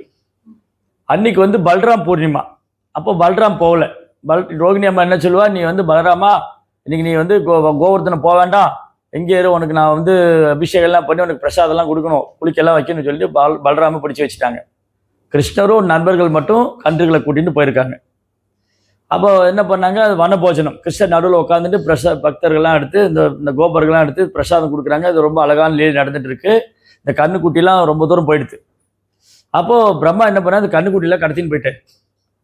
அப்புறம் என்ன ஆயிடுச்சு, இந்த நண்பர்கள்லாம் ஐயோ நேரம் ஆயிடுச்சு, கண்ணுக்குட்டியெல்லாம் காணோம், வீட்டில் போனால் தேடுவாங்களே. அப்போ கிருஷ்ணர் சொன்னால் நீங்கள் எங்கேயோ உட்காந்துருக்கோ, நான் போய் கண்ணுக்குட்டியெல்லாம் அழைச்சிட்டு வரேன்னு. கிருஷ்ணர் போயிட்டே இருக்காரு, ரொம்ப தூரம் போயிட்டாரு, கண்ணுக்குட்டிகளை காணோம். அப்போ கிருஷ்ணர் புரிஞ்சுட்டாரு, ஓ இது பிரம்மாவோட வேலை, பிரம்மா வந்து கன்றுகள்லாம் கடத்தின்னு போயிட்டாரு. இப்போ திரும்பி வந்து பார்த்தா இந்த பசங்களையும் காணும், இந்த பசங்களையும் கடத்தின்னு போயிடுவார். இப்போ இந்த கிருஷ்ணர் என்ன பண்ணுறாரு, இந்த கோபால் என்ன பண்ணுறாரு, இவர் கடவுளா என்ன பண்ண போறாரு பார்க்கலாம். கிருஷ்ணர் என்ன பண்ணாரு, ஓரொரு கண்ணுக்குட்டியாகவும் ஓரொரு நண்பர்களாகவும் எக்ஸ்பெண்ட் ஆகிட்டார். அந்த ஒரு ஃப்ரெண்டு அவன் எப்படி பேசுவான், பாடி லாங்குவேஜ் என்ன, அவன் எந்த மாதிரி நடப்பான், எப்படி சிரிப்பான், எல்லாமே அப்படி இமிடேட் பண்ணுறாரு. அந்த ஒரு கண்ணுக்குட்டி என்ன கலரில் இருந்தது, அது எப்படி டைவ் பண்ணும், எப்படி நடக்கும், எப்படி குதிச்சு போகும், அது எந்த மாதிரி சவுண்ட் பண்ணும், எல்லாம் அப்படியே இருக்கு. இப்போ யாருக்குமே சந்தேகம் வரல. திரும்பி வந்தாங்க அந்த கண்ணுக்குட்டியும் நண்பர்களும் திரும்பி வந்தாங்க. இது இந்த கண்ணுக்குட்டி நண்பர்கள்லாம் இது ஒரு வருஷம் நடந்துட்டு இருக்கு. ஏன்னா பிரம்மாவோடைய லைஃப் டைமுக்கும் இங்கே தாபரயுகத்தில் நடக்கிற லைஃப் டைமுக்கும் டிஃப்ரென்ஸ் இருக்கு. சும்மா பிரம்மா அப்படி கடத்தின்னு போனார், அதுக்குள்ள இங்கே ஒரு வருஷம் போயிடுது. இந்த ஒரு வருஷம் என்ன நடந்ததுன்னா பல்ராமே ஆச்சரியப்பட்டு போனார். பலராமரை வந்து யோகமாயா வந்து கவர முடியாது, ஏன்னா பலராம் முழுமுதற் கடவுள். பலராமே பிரமிச்சு போனார் என்ன நடக்குதுன்னு. என்ன நடந்ததுன்னா, பொதுவா இந்த ஜட உலகத்துல எல்லா அம்மாக்களுக்கும் தன் குழந்தை மேலதான் பிரியம் இருக்கும். என்னதான் தான் அவங்க குழந்தைகள் தான், மற்ற குழந்தைகள் மேல பிரியம் காமிப்பாங்க. இந்த குழந்தை எனக்கு ரொம்ப பிடிக்கும்னு சொல்லுவாங்க. ஆனா என் குழந்தை மாதிரி இல்லைன்னு சொல்லுவோம், ஒத்துக்க முடியாது. என் குழந்தை தான், அந்த குழந்தை எனக்கு ரொம்ப பிடிச்சிருக்கு, ஆனா என் குழந்தை தான். ஆனா கோலோகத்தில் இருக்கிற கோபிகளுக்கெல்லாம் வந்து எல்டர்லி கோபிஸ்க்கு வந்து அவங்க குழந்தையோட கிருஷ்ணர் மேலதான் ரொம்ப அட்ராக்ஷன், கிருஷ்ணர் மேலதான் அன்பு. அது என்னதான் குழந்தைகள் மேய்ச்சல் நிலத்திலிருந்து வந்தாலும் எல்லாரும் கிருஷ்ணரும் பலராமரே பார்த்துட்டு இருப்பாங்க. ஆனா இப்ப என்ன நடக்குதுன்னா, இந்த கோபிகளுக்கெல்லாம் தன் குழந்தையோட கிருஷ்ணரோட எல்லாரும் அவங்க குழந்தைய பிடிச்சி ஆலிங்கனம் பண்ணி கொஞ்சிட்டு இருக்காங்க. அது கிருஷ்ணர் பாட்டுக்கு போயிட்டு இருக்காரு. அவரை கண்டுக்கவே இல்லை. அவரை விட்டுட்டு இந்த குழந்தைகள் மேல எல்லாம் அன்பு செய்யறது வழக்கத்துக்கு மாறா இருக்கு. வளரவன் பார்க்குறாரு, என்னடா அது எல்லா கோபிகளும் கிருஷ்ணரையே பார்த்துட்டு இருப்பாங்க, இன்னைக்கு அவங்க குழந்தைகளை போய் கொஞ்சிட்டு இருக்காங்க. அதுக்கப்புறம் இந்த கோஷாலையில கண்ணுக்குட்டி என்ன பண்ணுன்னா, அந்த பெரிய பசுமாடு இருக்கு இல்லையா, கோமாதா வந்து புதுசா கண்ணு போட்டுதுன்னா அந்த கண்ணுக்குட்டி தான் பால் கொடுக்கும். ஜென்ரலா என்ன நடக்கும்னா, கோமாதா வந்து ஒரு கண்ணுக்குட்டி போட்டுச்சுன்னா அந்த புதுசா ஒரு கண்ணுக்குட்டி டெலிவரி பண்ணிருக்கு இல்லையா, அந்த பிறந்த கண்ணுக்குட்டிக்கு தான் பால் கொடுக்கும். வளர்ந்த கண்ணுக்குட்டி கிட்ட விடாது. ஒரு கண்ணுக்குட்டி வளர்ந்துருச்சுன்னு வச்சுக்கோங்களேன், அந்த கண்ணுக்குட்டி வந்து கிட்ட விடாது, அது தள்ளி விட்டுரும், முட்டி தள்ளி விட்டுரும். ஏன்னா இந்த கண்ணுக்குட்டி மேலதான் அதுக்கு ரொம்ப அட்டாச்மெண்ட் இருக்கும். ஆனா இங்க என்ன நடக்குதுன்னா, இந்த வளர்ந்த கண்ணுக்குட்டியெல்லாம் குழந்தையா இருக்கிற கண்ணுக்குட்டியை விட்டுட்டு அந்த மேய்ச்சல்ல இருந்து வர கண்ணுக்குட்டி இருக்கு இல்லையா, அதை பார்த்த உடனே இந்த கோமாதுல காலை தூக்கி தலையில அடிச்சுட்டு ஓடி வருதான். ஓடி வந்து நக்கி நக்கி பால், கோவிந்தோ கோவிந்தோ அப்படின்னு சொல்லி பால் கொடுக்கும். ஏன்னா விருந்தாவனத்துல கண்ணுக்குட்டி பசுக்கெல்லாம் கூட கோவிந்தா தான் சொல்லும், அது அம்மா எல்லாம் சொல்லாது. ஏன்னா அவங்களுக்கு கோவிந்தன் தான் எல்லாமே. அந்த கண்ணுக்குட்டி எல்லாம் பசு, அந்த ஃபாரஸ்ட் ஃபயர் ஆச்சு இல்லையா, நெருப்பு வந்து விருந்தாவனில் காற்று தீ பிடிச்சிருக்கும். அப்போ பசுக்கெல்லாம் கூப்பிடுமா பகவானை, கோவிந்தோ கோவிந்தோ கோவிந்தோ, எல்லாம் கிருஷ்ணன் கோவிந்தா. அப்போ பகவான் ஓடி வந்துடுவார். அப்புறம் அவர் ஒரு புல்லாங்குழல் வச்சுட்டு இருக்காரு. கிருஷ்ணர் வந்து 3 புல்லாங்குழல் வச்சுட்டு இருக்காரு. ஒரு புல்லாங்குழல் பசுக்குன்னே வச்சுட்டு இருக்காரு. அந்த புல்லாங்குழல் வாசிச்சா பசுக்கெல்லாம் ஓடி வந்துடும், கண்ணுக்குட்டியெல்லாம் ஓடி வந்துடும். இன்னொரு புல்லாங்குழல் வாசிச்சா அவருடைய ஃப்ரெண்ட்ஸ் எல்லாம் ஓடி வந்துடுவாங்க. இன்னொரு புல்லாங்குழல் வாசிச்சா கோபிகள்லாம் ஓடி வந்துடுவாங்க. வம்சி, வேணு, முரளி 3 புல்லாங்குழல் வச்சிருக்காரு. அந்தந்த ஃப்ளூட் சவுண்டு கேட்டால் அவங்கவுங்க ஓடி வந்துடுவாங்க. அப்போ இந்த கண்ணுக்குட்டிகள்லாம் பார்த்த உடனே புதுசாக உள்ள கண்ணுக்குட்டியை விட்டுட்டு இந்த அம்மா பசுவெல்லாம் போய் வளர்த்த கண்ணுக்குட்டிக்கு போய் பால் கொடுக்குது. பலராமர் பார்த்துருங்க என்ன நடக்குது, புதுசாக உள்ள கண்ணுக்குட்டிகள்லாம் பசுவெல்லாம் பால் கொடுக்கும், வளர்ந்து போன கண்ணுக்குட்டி கொடுக்குதே அப்படின்னு பலராமரே பிரமிச்சு போனார். அப்புறம் புரிஞ்சினாரு கிருஷ்ணர் தான் ஏதோ பண்ணியிருக்காருன்னு. அப்புறம் பார்த்தா அந்த ஒரு கண்ணுக்குட்டி ஒரு நண்பர்களும் கிருஷ்ணர் தான். எப்படி பிரம்மாவுக்கு ஒன்றும் புரியல. பிரம்மா என்ன பண்ணாரு, அங்கே போய் பிரம்மலோகத்தில் பார்க்குறாரு, அந்த கண்ணுக்குட்டியும் நண்பர்களும் உறங்கிய நிலையில் இருக்காங்க, மயக்கத்தில் இருக்காங்க. இங்கே வந்து பிருந்தாவனில் பார்த்தா அதே கண்ணுக்குட்டி நண்பர்களும் விளையாடிட்டு இருக்காங்க. திரும்பி போய் பார்த்தாரு, குழம்பி போனார். அப்புறம் பகவான் என்ன பண்ணார், பிரம்மாவுக்கு குழம்பி போயிடுதுன்னு புரிஞ்சுட்டார். அப்புறம் அந்த ஒரு கண்ணுக்குட்டி நண்பர்களும் 4 கரமுல விஷ்ணு ரூபமாக தரிசனம் கொடுத்தார். பிரம்மாவுக்கு ஒரு கண்ணுக்குட்டி நண்பரும் அப்படி உயர பிரம்மாண்டமான ரூபம். அந்த கண்ணுக்குட்டி நண்பர்களையும் பார்த்தா 4 கரத்தோட விஷ்ணு ரூபம். வனமாலி கதி ஷாங்கி சங்கி சக்ரே சனந்தகி ஸ்ரீமான் நாராயணோ விஷ்ணு வாசுதேவோ பிரகஷ் வாசுதேவ் கிருஷ்ணா. அப்படி பிரம்மா பார்த்து பிரமிச்சு போனாரு. தாமரை இதழ் போல கண்கள், என்றும் பாடாத வைஜெயந்தி மாலை, மார்பிள ஸ்ரீவஸ்தகுரி, கழுத்துல கௌசுவமணி, மஞ்சள் நிற பீதாம்பராடை, அப்படியே வந்து மழைக்காலத்து மேகத்து ஒத்த நிறம். ஒரு கண்ணுக்குட்டி நண்பரும் விஷ்ணு ரூபத்தை வாசுதேவனா தரிசனம் கொடுத்தாரு. பிரம்மா வந்து அன்னவானத்து இறங்கி அந்த 4 கிரீடம் தரையில படுற மாதிரி விழுந்து விழுந்து நமஸ்காரம் பண்ணுறாரு. பகவானே என்னை மன்னிச்சிடுங்க, நான் பெரிய அபராதம் பண்ணிட்டேன், நான் உங்களை ஒரு சாதாரண குழந்தைய நினச்சிட்டேன் அப்படின்னு. அப்போ பிரம்மாவுக்கு ஒரு எண்ணம் வந்துடுச்சு, எனக்கு ஏன் இந்த எண்ணம் வந்தது, நான் பிரம்மாங்கிறதுனால தான் என்ன வந்தது, நான் Brahma, I am the creator, எனக்கு ரொம்ப நாலேஜ் இருக்குன்னு தான் நான் பகவானை பரிச்சை பண்ணேன். அப்போ எனக்கு இது வேண்டாம், எனக்கு பிரம்மாவுடைய பதவி வேண்டாம், எனக்கு ஒன்றும் வேண்டாம், நான் ஒரு சாதாரண கீழ்குளத்தில் பிறக்கணும். அப்போ பிறந்து நான் பகவான் நாமத்தை சொல்லிகிட்டே இருக்கணும். அப்போ பகவான்கிட்ட ப்ரேயர் பண்ணார், எனக்கு அந்த பிளெஸிங் பண்ணுங்க, நான் வந்து பூமியில் ஒரு சாதாரண குலத்தில் பிறந்து உங்கள் நாமத்தை சொல்லிட்டு இருக்கணும். அப்போ தான் பகவான் சொன்னா, நான் கலியுகத்தில் சைதன்ய மகாபிரபு அவதாரம் பண்ணுவேன், கௌரங்கனா வருவேன், நீ ஹரிதாஸ் தாக்கூரை வந்து நாமாச்சாரியனா இருப்பேன். பிரம்ம ஹரிதாஸ் தாக்கூர் கி. ஹரிதாஸ் தாக்கூர் வந்து ஒரு முசல்மான் குடும்பத்தில் பிறந்தார். பிரம்மாவோடைய விருப்பப்படி பிரம்மாவே ஹரிதாஸ் தாக்கூரா ஒரு யவன குலத்தில் பிறந்தார். பிறப்பால் தான் யவன குலம். ஹரிதாஸ் தாக்கூர் வந்து முதல் தரமான பக்தர். ஒரு நாளைக்கு 3 லட்சம் நாமம் சொல்லிட்டு இருப்பார். ஹரே கிருஷ்ணா கிருஷ்ணா கிருஷ்ணா ஹரே ஹரே, ஹரே ராம ராம ராம ஹரே. நாம ஜபம் முடிஞ்சதுக்கு அப்புறம் தான் மற்ற வேலையெல்லாம். 24 மணி நேரத்தில் 22 மணி நேரம் சாண்டிங் பண்ணுவார். 2 மணி நேரத்தில் தான் தன்னுடைய பர்சனல் இதெல்லாமே, சாப்பிட்றது, தூங்குறது, சங்கீதத்துக்கு போகிறது, கண்டினியூஸாக சாண்ட் பண்ணிகிட்டே இருப்பார். அப்போது இந்த ஹரிதாஸ் தாக்கூரை வந்து பார்த்துட்டே எல்லாருக்கும் இந்த பிராமணருக்கெல்லாம் பொறாமை. இவன் என்ன பிறப்பால முசல்மானா பிறந்து பகவான் நாமம் சொல்லிட்டு இருக்கான், அவனுக்கு என்ன தகுதி இருக்குன்னு அப்படி ஒரு சிலருக்கு. அப்புறம் இந்த காஜி என்னன்னா, அந்த காஜி வந்து நவாபுடைய கவர்னர் மினிஸ்டர். இந்த காஜிகிட்ட போய் எல்லாம் கம்ப்ளைண்ட் பண்ணாங்க, முஸ்லிமான்லாம் இந்த ஹரிதாஸ் தாக்கூர் பிறப்பால ஒரு முசல்மான், இவர் வந்து நம்ம அல்லாவை வந்து தொழாம குரான் ஓதாம ஒரு இந்து கடவுளோட நாம சொல்லிட்டு இருக்காரு, அதனால கூப்பிட்டு அவரை வான் பண்ணுங்க. காஜிகிட்ட போய் சொல்லி அந்த ஹரிதாஸா கூப்பிட்டு வான் பண்ணுங்க, அவர் ஏன் நாம சொல்லிட்டு இருக்காரு, ஏன் இந்து கடவுள் பேரை சொல்றாரு, அவர் ஏன் தொழுவுறது இல்லை, அவர் ஏன் குரான் படிக்கிறது இல்லைன்னு.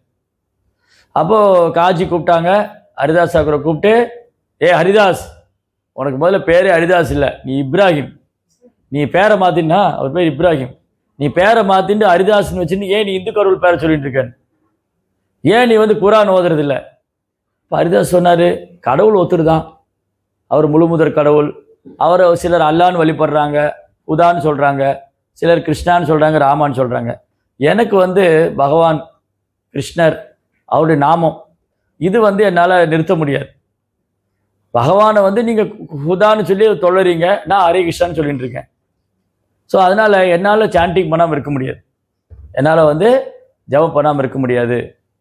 உடனே காஜி சொல்கிறாரு, நீ ஒழுங்கு மரியாதையாக நான் சொல்கிறத கேட்டேன்னு சொன்னால் நான் உன்னை விட்டுடுவேன், இதோட விட்டுடுறேன்.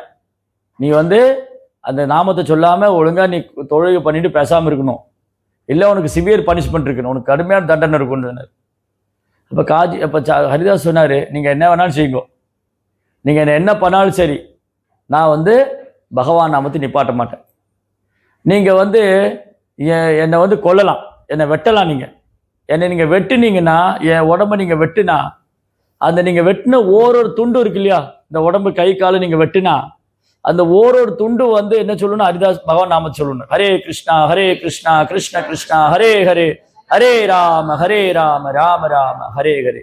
அந்த வெட்டிய பாகத்தை எடுத்து மிகவும் மீண்டும் 100 பாகமா வெட்டினா அந்த ஓரொரு பாகம் சொல்லும், ஹரே கிருஷ்ணா கிருஷ்ண கிருஷ்ணா ஹரே ஹரே, ஹரே ராம ராம ராம ஹரே ஹரே.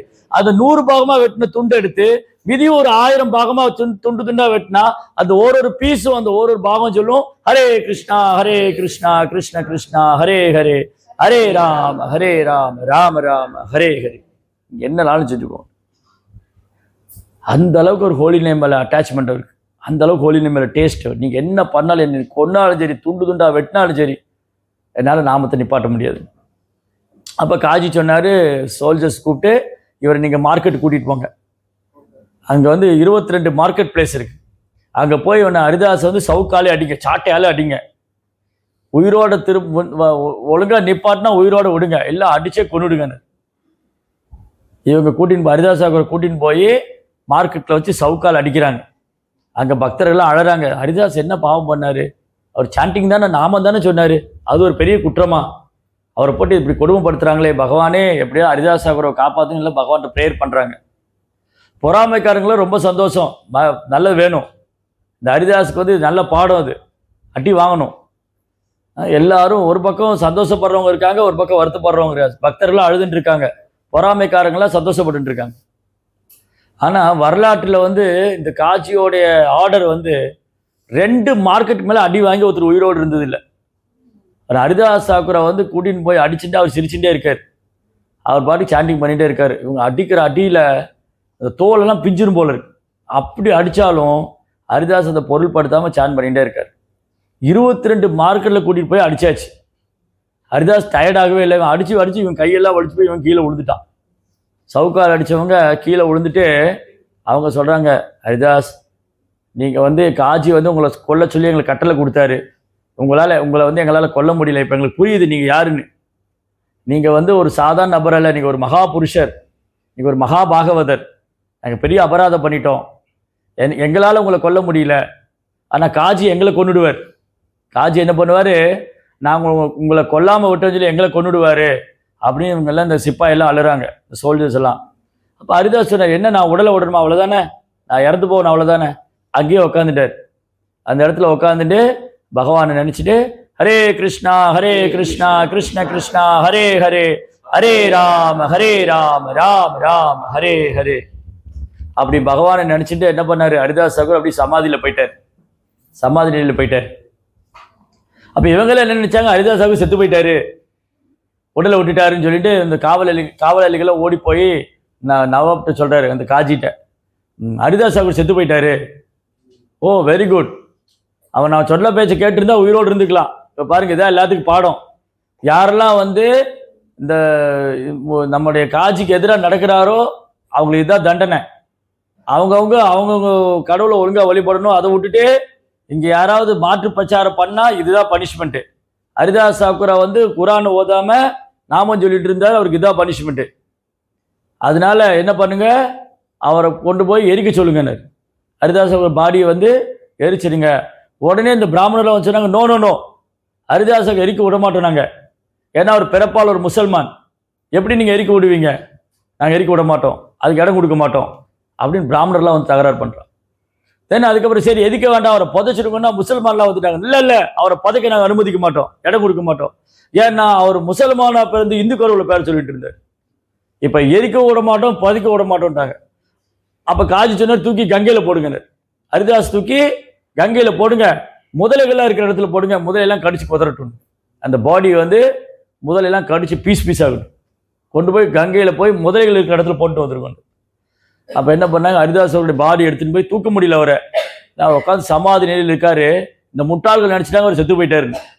அவரை கொண்டு போய் தூக்கி 10 பேர் சேர்ந்து தூக்கி கொண்டு போய் போட்ல வச்சு இந்த கங்கையில போய் முதலைகள் இருக்கிற இடத்துல போய் தூக்கி வீசிட்டாங்க. தூக்கி வீசினா முதலைகள்லாம் வந்து சுத்திடுது. இனி ஹரிதாஸ் தாக்கூர் ஒழிஞ்சா, ஹரிதாஸ் தாக்கூர் ஒழிஞ்சார், இனி வரமாட்டாரு, ஹரிதாஸ் தாக்கூர் செத்து போனார் அப்படின்னு இந்த பொறாமைக்காரங்கெல்லாம் பேசிட்டு இருக்கு. பக்தரெல்லாம் அழறாங்க, அவர் ஒரு தப்பும் செய்யலையே, பகவான் நாமம் தானே சொன்னாரு, இவ்வளவு பெரிய தண்டனையா.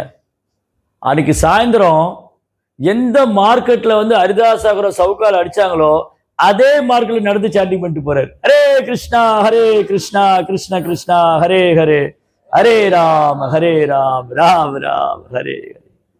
இந்த செய்தி நான் வந்து காஜி கேட்டோன்னு ஓடி வந்துட்டார். இந்த காஜி அவங்க அந்த மினிஸ்டரு அந்த சோல்ஸ் எல்லாம் ஓடி வர்றாங்க. வந்து பார்த்தா ஹரிதாஸ் தாக்கூர் சாண்டிங் பண்ணி போயிட்டு இருக்காரு. எல்லாம் வந்து ஹரிதாஸ் தாக்கூர் தாமரை பாதம் விழுந்து எங்களை மன்னிச்சுடுங்க, நாங்கள் பெரிய அபராதம் பண்ணிட்டோம், நீங்கள் யாருன்னு தெரியாமல் பண்ணிட்டோம். ஹரிதாஸ் தாக்கூர் சிரிச்சுட்டே போனார், ஒன்றும் சொல்ல, நீங்களாம் கூட ஹரே கிருஷ்ணா சொல்லுங்கன்னு போயிட்டார். நீங்களும் சாண்டிங் பண்ணுங்க. அந்த காஜி, இந்த கவர்னரு, அந்த சோல்ஜரு எல்லாருக்கும் ஹரிநாமத்தை கொடுத்துட்டார் ஹரிதாஸ் தாக்கூர். நாமாச்சு ஹரிதாஸ் தாக்கூர் கி. அப்படி வந்து ஹரிதாஸ் தாக்கூர் எங்கெல்லாம் போறாரோ, யாரெல்லாம் சந்திக்கிறாரோ எல்லாருக்கும் பகவான் நாமத்தை கொடுத்துடுவார். அப்போ அங்க வந்து ஒரு பொறாமைக்கார நவாப் இருந்தார் இன்னொரு கிராமத்துல. அவர் என்ன பண்ணுவார், ஹரிதாஸ் தாக்கூர் ஒரு கிராமத்துல இருக்க மாட்டார், அப்படியே சாண்டிங் பண்ணி கிராமமா போயிட்டு இருப்பார். ஒரு போற இடத்துல எல்லாம் அவரை பார்க்கிறவங்க இல்லை, அவர் ஸ்பர்ஷம், ஹரிதாஸ் தாக்கூர் உடம்புல இருந்து காத்து நம்ம மேல படிச்சு நம்ம டிவோட்டி ஆயிடுவோம், தூய பக்தர் ஆயிடுவோம். அந்த அளவுக்கு பியூரிட்டி ஹரிதாஸ் தாக்கூர், நாமாச்சாரி இல்லையா. ஸோ அதனால எடுத்து அவர் ஒரு கிராமத்துல போய் இருக்கும்போது எல்லாரும் ஹரிதாஸ் தாக்கூரை பார்க்க வராங்க. ஓ இங்க நாமாச்சாரி ஹரிதாஸ் தாக்கூர் வந்திருக்காரு அப்படின்னு சொல்லிட்டு ஹரிதாஸ் தாக்கூரை பார்க்கறதுக்கு ஆயிரக்கணக்கான மக்கள் வராங்க. இவருக்கு கொஞ்சம் பொறாமை ஆயிடுது, நான் இருக்கேன், என்ன வந்து இங்க நான் ஒரு மினிஸ்டரா இருக்கேன், என்ன பார்க்கறத விட்டுட்டு ஹரிதாஸ் தாக்கூர் பின்னாடி இவ்வளவு பேர் போறாங்க, அவரை புகழ்றாங்க, அவரை பார்க்கறாங்கன்னு சொல்லிட்டு அவருக்கு ஒரு அவமானம் கொடுக்கணும், அவரை வந்து அவமானப்படுத்தணும்னு சொல்லிட்டு என்ன பண்ணாங்க, ஒரு விலை மாது கூப்பிட்டேன். இந்த விலை மாது கூப்பிட்டு, நீ போய் எப்படியாவது ஹரிதாஸ் தாக்கூரை மயக்கிடு, அதுக்கப்புறம் நீ அவன் கூட இருக்கும்போது நான் ஊரெல்லாம் கூட்டிட்டு வந்து இவன் வந்து ஏமாத்துக்காரன், இவன் வந்து தூய பக்தர்மா நடிக்கிறான், ஆனா இவன் வந்து ஒரு பௌதிகவாதி, இவன் பொலின்பத்தில் இருக்கிறவன் சொல்லி அவன் மேல பழிய போட்டு அவர் அவமானப்படுத்திடுவோம் அப்படின்னு சொல்லிட்டு இந்த விலை மாது கூப்பிட்டேன். அவன் சொன்னா, நான் எப்பேற்பட்ட ஆளையும் மயக்கிடுவேன், ஹரிதாஸ் தாக்கூர் ஒரு பெரிய விஷயமே இல்லைன்னு. அவர் யங் பாய், அப்போ ஹரிதாஸ் தாக்கூர் அப்போ ஒரு 16-17 வயசு தான் இருக்கும். இதெல்லாம் மகாபிரபு வரதுக்கு முன்னாடி நடந்த லீலைகள்லாம். ஹரிதாஸ் தாக்கூருக்கு 16-17 வயசு தான் இருக்கும், யங் பாய். அவர் உட்காந்து துளசி முன்னாடி வச்சுட்டு துளசி முன்னாடி உட்காந்து ஹரே கிருஷ்ணா கிருஷ்ண கிருஷ்ணா ஹரே ஹரே, ஹரே ராமா ராம ராமா ஹரே சான் பண்ணிட்டே இருக்காரு. இந்த விலை மாது வந்து நின்னா, அவர் நின்றுட்டே இருக்கா, அவர் சான் பண்ணிட்டே இருக்கா, அவர் உட்காந்தே போயிட்டாவோ, இவர் எப்போ முடிப்பாருன்னு. அன்னைக்கு பூரா சாண்டிங் நடந்துட்டே இருந்தது. அவர் வந்து அந்த பொண்ணுகிட்ட பேசவே இல்லை. அப்போ அடுத்த நாள் வந்தா, அப்போ சொன்னாரு, நேற்று நீங்க வந்தீங்க, நீங்க என்னுடைய வீட்டுக்கு வந்தீங்க, ஆனா உங்களை என்னால திருப்திப்படுத்த முடியல, நான் வந்து ஒரு விரதம் எடுத்துட்டு இருக்கேன், ஒரு நாளைக்கு இவ்வளவு நாம ஜெபம் பண்ணுவேன்னு, இன்னைக்கு எப்படியாவது என் ரவுண்ட்ஸை நான் முடிச்சுட்டு உங்க விருப்பத்தை நான் பூர்த்தி பண்றேன், ஏன்னா நீங்க எங்க வீட்டுக்கு விருந்தாளியா வந்தீங்க, உங்களை சந்தோஷப்படுத்துவேன்னு என்னுடைய டியூட்டி, என் கடமை அது. ஆனா பாருங்க, நான் வந்து இந்த சபதம் எடுத்திருக்கேன், விரதம் எடுத்திருக்கேன், ஒரு நாளைக்கு இவ்வளவு நாம ஜெபம் பண்ணணும்னு இன்னைக்கு வெயிட் பண்ணுங்க, எப்படியாவது உங்கள் எண்ணத்தை நான் பூர்த்தி பண்ணிடுறேன்னு. ஸோ 2ஆம் நாளும் அந்த பொண்ணு உட்காந்துட்டு இருந்தா, ஹரிதாஸ் தாக்கூர் சாண்டிங் பண்ணிகிட்டே இருந்தார். அன்றைக்கி அந்த பொண்ணு தூக்கி போனான், அவ்வளோதான். சரி 3ஆவது நாள் வந்தா, நேற்று வந்து மிஸ் ஆகிடுச்சு, எனக்கு சாண்டிங் முடிய லேட் ஆகிடுச்சு, இன்றைக்கி எப்படியாவது இப்படியே சொல்லி 2 4 3 1 வாரம் ஆகிடுது. இந்த 1 வாரம் வந்து ஹரிதாஸ் தாக்கூர் சாண்டிங் அந்த பொண்ணு கேட்டு கேட்டு கேட்டு அவர் நமஸ்காரம் பண்ண ஹரிதாஸ் தாக்கூர், பிரபு என்னை மன்னிச்சிடுங்க, நான் வந்து உங்களை வீழ்த்துறதுக்காக வந்தேன், ஆனால் உங்களுடைய ஜபத்துடைய தூய்மை இருக்கு இல்லையா, அது இதயத்தை சுத்தமாக்கிடுது. உங்களுடைய அசோசியேஷன், நீங்கள் வந்து சாண்ட் பண்ணது, உங்களுடைய தர்ஷனம், இதெல்லாம் என் இதயத்துக்குள்ளே போய் என்னை வந்து என்னோட அசுரகுணம்லாம் போயிடுத்து, தயவுசெய்து என்னை மன்னிச்சிடுங்கன்னு சொல்லி ஹரிதாஸ் தாக்கூர் பாதத்தில் விழுந்தா. நாமாச்சு ஹரிதாஸ் தாக்கூர் கி. அப்புறம் ஹரிதாஸ் தாக்கூர் சொன்னார், நீ இங்கேயே உட்காந்துக்கோ. ஒரு ஜபமாலை கொடுத்துட்டார், அந்த விலை மாதுக்கு தீட்சை கொடுத்துட்டார். அந்த விலை மாதுக்கு தீட்சை கொடுத்து, நீ இங்கே இருந்து ஒரு நாளைக்கு 3 லட்சம் நாம சொல்லிட்டு அவர் அடுத்த கிராமத்துக்கு போயிட்டார். அந்த பொண்ணு என்ன பண்ணா, ஹரிதாஸ் தாக்கூர் அவ சாட்டிங் பண்ண ஆரம்பிச்சிட்டா. இந்த மாதிரி வந்து ஒரு விலை மாது டிவோட்டி ஆயிட்டான்னு கேள்விப்பட்டு ஆயிரக்கணக்கான பேர் அவளை பார்க்க வந்தேன், தரிசனம் பண்ண வந்தேன். அதான் லவமாத்திர சாது சங்கம். லவமாத்திர சாது சங்கம் போது இந்த பொண்ணு 7 நாள் ஹரிதாஸ் தாக்கூர் கேட்டுட்டு இருந்தா. 7 நாளும் ஹரிதாஸ் தாக்கூர் கேட்டு கேட்டு அந்த பொண்ணு தூய்மை ஆயிட்டான். கடைசியில் அந்த பொறாமைக்கார வந்து தோத்து போனான். சரி, அடுத்து என்னாச்சு? சரி, இப்படிதான் இல்லை, ஹரிதாஸ் தாக்கூர் 2 தடவை டெஸ்ட் வந்தது. இன்னொரு தடவை என்ன பண்ணணும்னா, இந்திராவுக்கு ஒரு பயம். இந்திராவுக்கு என்ன பயம்னா, இந்த பூமியில யாராவது கடுமையா தவம் பண்ணா இந்திர பதவிக்கு வந்துருவாரோன்னு பயம். எங்கேயாவது ஹரிதாஸ் தாக்கூர் இவ்வளவு தவம் பண்றாரு, 22 மணி நேரம் நாம ஜபிச்சுட்டு இருக்காரு, ரொம்ப ஸ்ட்ரிக்டா தபசியா இருக்காரு, ஏதோ கொஞ்சம் வந்து பாலோ பழமோ ஒரு நாள் சாப்பிட்றப்ப அதுவும் கிடையாது, சில நேரம் அப்படிதான் அவருடைய பிரசாதம். சிலப்ப சாப்பிடுவார், சிலப்ப சாப்பிட மாட்டார், 2 3 நாள் நினைவே இல்லாமல் இருப்பார். அதனால இவருடைய தப வாழ்க்கையை பார்த்து இந்திரனுக்கு பயம் வந்துடும். அவர் என்ன பண்ணாரு, மாயாதேவி கூப்பிட்டார். ஓ மாயாதேவி, நீ போய் ஹரிதாஸ் தாக்கூர் அட்ராக்ட் பண்ணு சொன்ன. அப்போ மாயாதேவி வந்தா, மாயாதேவியோடைய அட்ராக்ஷன்ல மயங்காத யாரும் கிடையாது, எல்லா அப்சரஸுக்கும் ஆதாரம் மாயாதேவி. அந்த மாயாதேவி வந்து நிற்கிறாங்க ஹரிதாஸ் தாக்கூர் வீட்டுக்கு முன்னாடி. ஹரிதாஸ் தாக்கூர் கண்டுக்கவே இல்லை, அவர் பாட்டு சாண்ட் பண்ணிகிட்டே இருக்கார், ஹரே கிருஷ்ணா ஹரே கிருஷ்ணா கிருஷ்ண கிருஷ்ணா ஹரே ஹரே, ஹரே ராமா ராம ராம ஹரே ஹரே. அந்த ஹரிதாஸ் தாக்கூர் நாமத்தை கேட்டு மாயாதேவி ஹரிதாஸ் தாக்கூர் சரண்டர் ஆயிட்டாங்க. மாயாதேவி சொன்னாங்க, ஹரிதாஸ் தாக்கூர் என்ன உங்க சீடரா ஏற்றுக்கோங்க. மாயாதேவிக்கே தீட்சை கொடுத்தவர் ஹரிதாஸ் தாக்கூர். நாமச்சு ஹரிதாஸ் தாக்கூர் கி. மாயாதேவி கையில சாண்டிங் பேக் கொடுத்து நீ சாண்ட் பண்ணுன்னு சொல்லிட்டு. அதனால ஹரே கிருஷ்ணா மந்திரம் சாண்ட் பண்ணும்போது அந்த சாண்டிங்கோடைய பவர் இருக்கு இல்லையா, அது அந்த பக்தனை வீழ்ச்சி அடைய செய்யாது. அதனால தான் சாண்டிங் வந்து நம்ம எவ்வளோ கான்சென்ட்ரேட் பண்ணுறோமோ, சாண்டிங் எவ்வளோ சின்சியராக பண்ணுறோமோ, எப்படி அஃபென்ஸ் இல்லாமல் பண்ணுறோமோ, அபராதம் இல்லாமல் கவனமாக ஸ்ரத்தையோடு சொன்னால் அந்த நாமம் நம்மளை வீழ்த்தவே செய்யாது, வீழ்ச்சி அடையவே விடாது. ஏன்னா பகவான் நாமம் வேற வேற இல்லை. நீங்கள் பாருங்கள், விஸ்வாமித்திரர் மாதிரி முனிவர்களாக விழுந்திருக்காங்க, கடும் தவம் பண்ணவங்க. 10,000 வருஷம் தவம் பண்ணார் விஸ்வாமித்திரர். மேனையோடைய கொலுசு சத்தம் தான் கேட்டார், சிங் சிங் சிங் சிங், அவ்வளோதான். கண்ணை திறந்து பார்த்தாரு, ஆமாம் உண்மைதான் அது. ஆமாம், கண்ணை மூடிதான் ஓம் ஓ சிங் சிங் சிங் சிங், கண்ணை திறந்தாரு. அங்கே மேனகை பார்த்த உடனே விஸ்வாமித்திரோட தவம் போயிடுச்சு. அப்புறம் 10,000 வருஷம் பண்ண தவம் போயிடுச்சு. ஆமாம், விஸ்வாமித்திரர் என்ன பண்ணார், திரும்பி 10,000 வருஷம் தவம் பண்ணார். திரும்பி 10,000 வருஷம் தவம் பண்ண உடனே இந்த தடவை என்ன பண்ணார், இந்திரா வந்து இந்த தடவை ரம்பா அனுப்பிச்சு வச்சார். ரம்பா வந்துட்டான்னு தெரிஞ்ச உடனே விஸ்வாமித்திரர் கோவம் வந்துடுது. கண்ணை திறந்தா ரம்பா எரிஞ்சு பசுமாகி போயிட்டான். அப்போ பாருங்க, அந்த தப வாழ்க்கை வந்து அது ஈஸியான வாழ்க்கை இல்லை. நம்ம ஏதோ விளையாட்ட சொல்லிட்டு இருக்கோம், ஆனால் ரொம்ப கஷ்டமானதான்.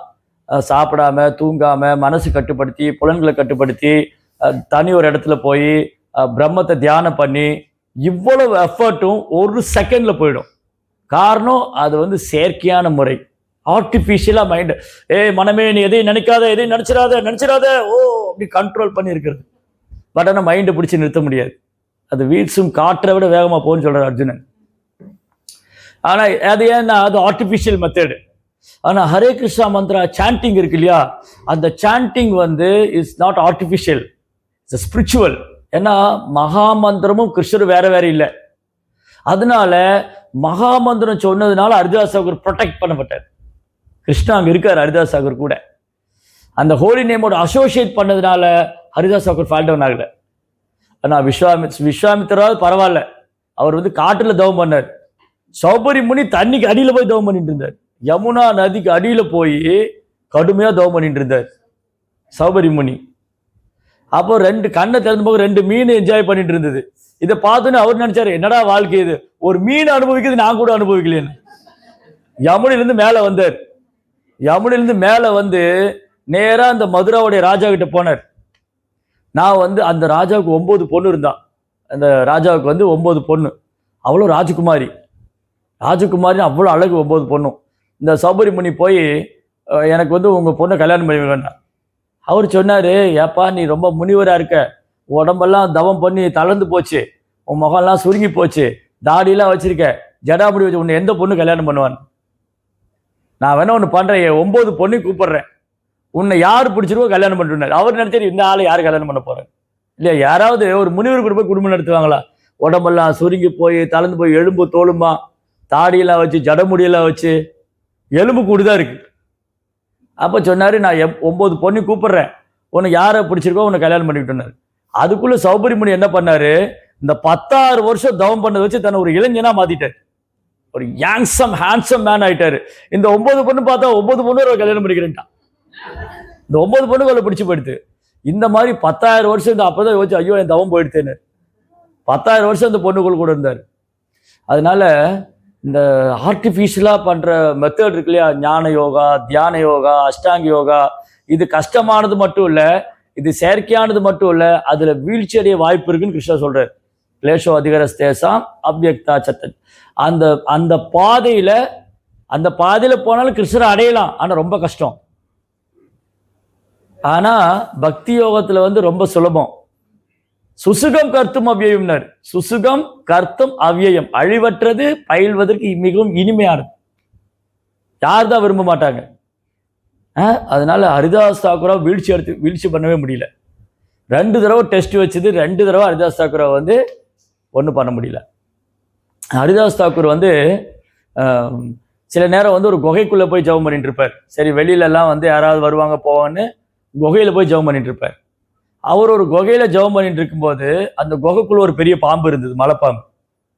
ஆனா ஹரிதாஸ் தாக்கூருக்கு அது ஒரு பொருட்டே இல்லை.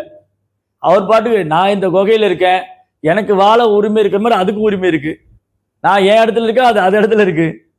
ஆனா பக்தர்கள்லாம் ஹரிதாஸ் தாக்கூரை பார்க்க வருவாங்க. அவங்க என்ன பார்த்தாங்க, ஹரிதாஸ் தாக்கூரை சின்சியரா சான் பண்ணிட்டு இருக்காரு. ஆனா இந்த பாம்பு இருக்கிறத பார்த்தா பயமா இருக்கு. ஹரிதாஸ் தாக்கூருடைய சங்கம் வந்து கிடைக்கணும்னு சொல்லி இவங்க வந்தா இந்த பாம்பு இருக்கிறத பார்த்து பயந்து போயிட்டு இருக்காங்க. அப்போ அந்த பாம்பு என்ன பண்ணிடுது, ஹரிதாஸ் தாக்கூரை பார்க்க இவ்வளவு பக்தர் வராங்க, நம்மளை கண்டு பயந்து போறாங்கன்னு சொல்லி அது விலகி போயிடுது. அப்போ ஒரு துவேஷமுள்ள மிருகம் கூட, ஒரு envious, snake is the most envious person. இந்த உலகத்திலே ரொம்ப பொறாமை குணம் உள்ளவங்க பாம்பா பிறப்பாங்க.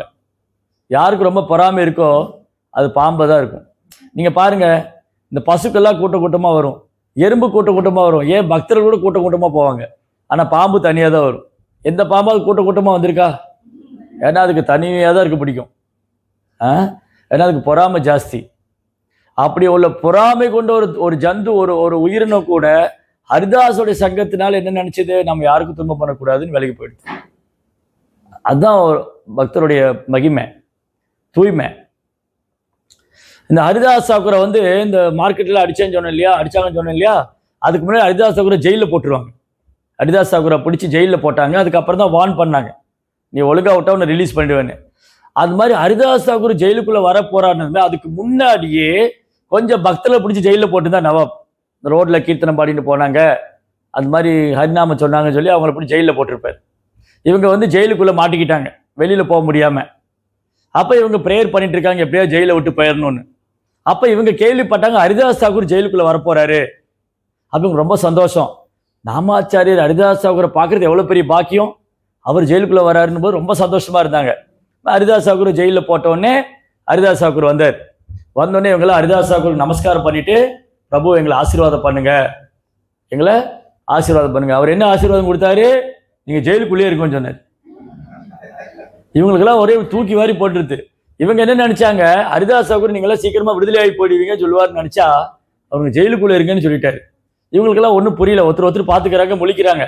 அப்ப ஹரிதாஸ் தாக்கூர் சொன்னாரு, நீங்க வெளியில இருந்திருந்தீங்கன்னா ஒரு வைஷ்ணவருடைய சங்கத்துக்கு இவ்வளோ எங்கி இருக்க மாட்டீங்க. ஒரு பக்தர் வருவார், அவருடைய சங்கம் எடுத்துக்கணும், அவர்கிட்ட பழகணும், அவர்கிட்ட இருந்து கேட்கணும், அவருக்கு சேவை பண்ணணும். இப்போ ஜெயிலுக்குள்ள இருக்க போய் தானே, ஓ ஹரிதாஸ் சகோதரர் வராரு, அவர் தரிசனம் பண்ணுறது பெரிய பாக்கியம், அவர்கிட்ட கேட்கறது பெரிய பாக்கியம், அவருக்கு சேவை அப்போ எங்கே வந்தது உங்களுக்கு? இதுக்குள்ளே இருந்ததுனால தான் வந்தது. வெளியில் போனால் உடனே மாய பிடிச்சிடுங்களே இல்லையா? அதனால தான் இங்கேயே இருக்குன்னு சொன்னேன்னு. அப்புறம் இல்லை நீங்கள் எல்லாம் ஆசீர்வாதம் பண்ணி அனுப்பிச்சி விட்டாருங்களே. அந்த மாதிரி பக்தர் சங்கத்தோட வேல்யூ என்னன்னு எப்போ தெரியுமா தெரியும் நமக்கு? பௌதிகத்தில் அடி வாங்கும் போது தான் தெரியும்.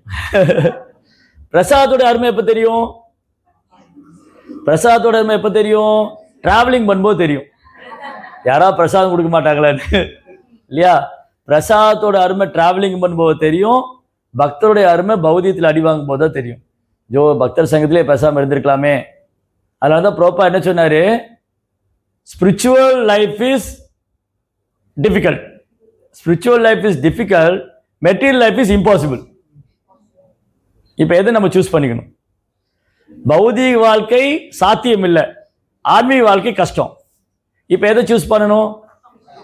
சாத்தியம் இல்லாத வாழ்க்கை வேணுமா, கஷ்டமான வாழ்க்கை வேணுமா? அதான் புத்திசாலி தான். So material life is impossible. Material லைஃப்ல பாசிபிளுக்கே இடம் இல்லை. Every thing is impossible. ஏன்னா மெட்டீரியல் லைஃபே impossible. But spiritual life is surely it's difficult, but it is possible. கொஞ்சம் கஷ்டம்தான், ஆனால் கஷ்டப்பட்டு போயிடலாம். கொஞ்சம் கஷ்டம்தான், அதிகாலை எந்திரிக்கிறது கஷ்டம்தான், ரெகுலராக ஃபாலோ பண்ணுறது கஷ்டம்தான். லீவே இல்லையே இஸ்கால்னு சொல்லுவாள்.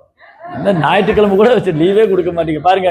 இந்த 4 நாள் லீவில் ஏதாவது 2 நாள் சொந்தக்கார வீட்டுக்கு போயிருப்பேன், அதுக்குள்ளே 4 நாள் கிளாஸ் வச்சுட்டாங்க.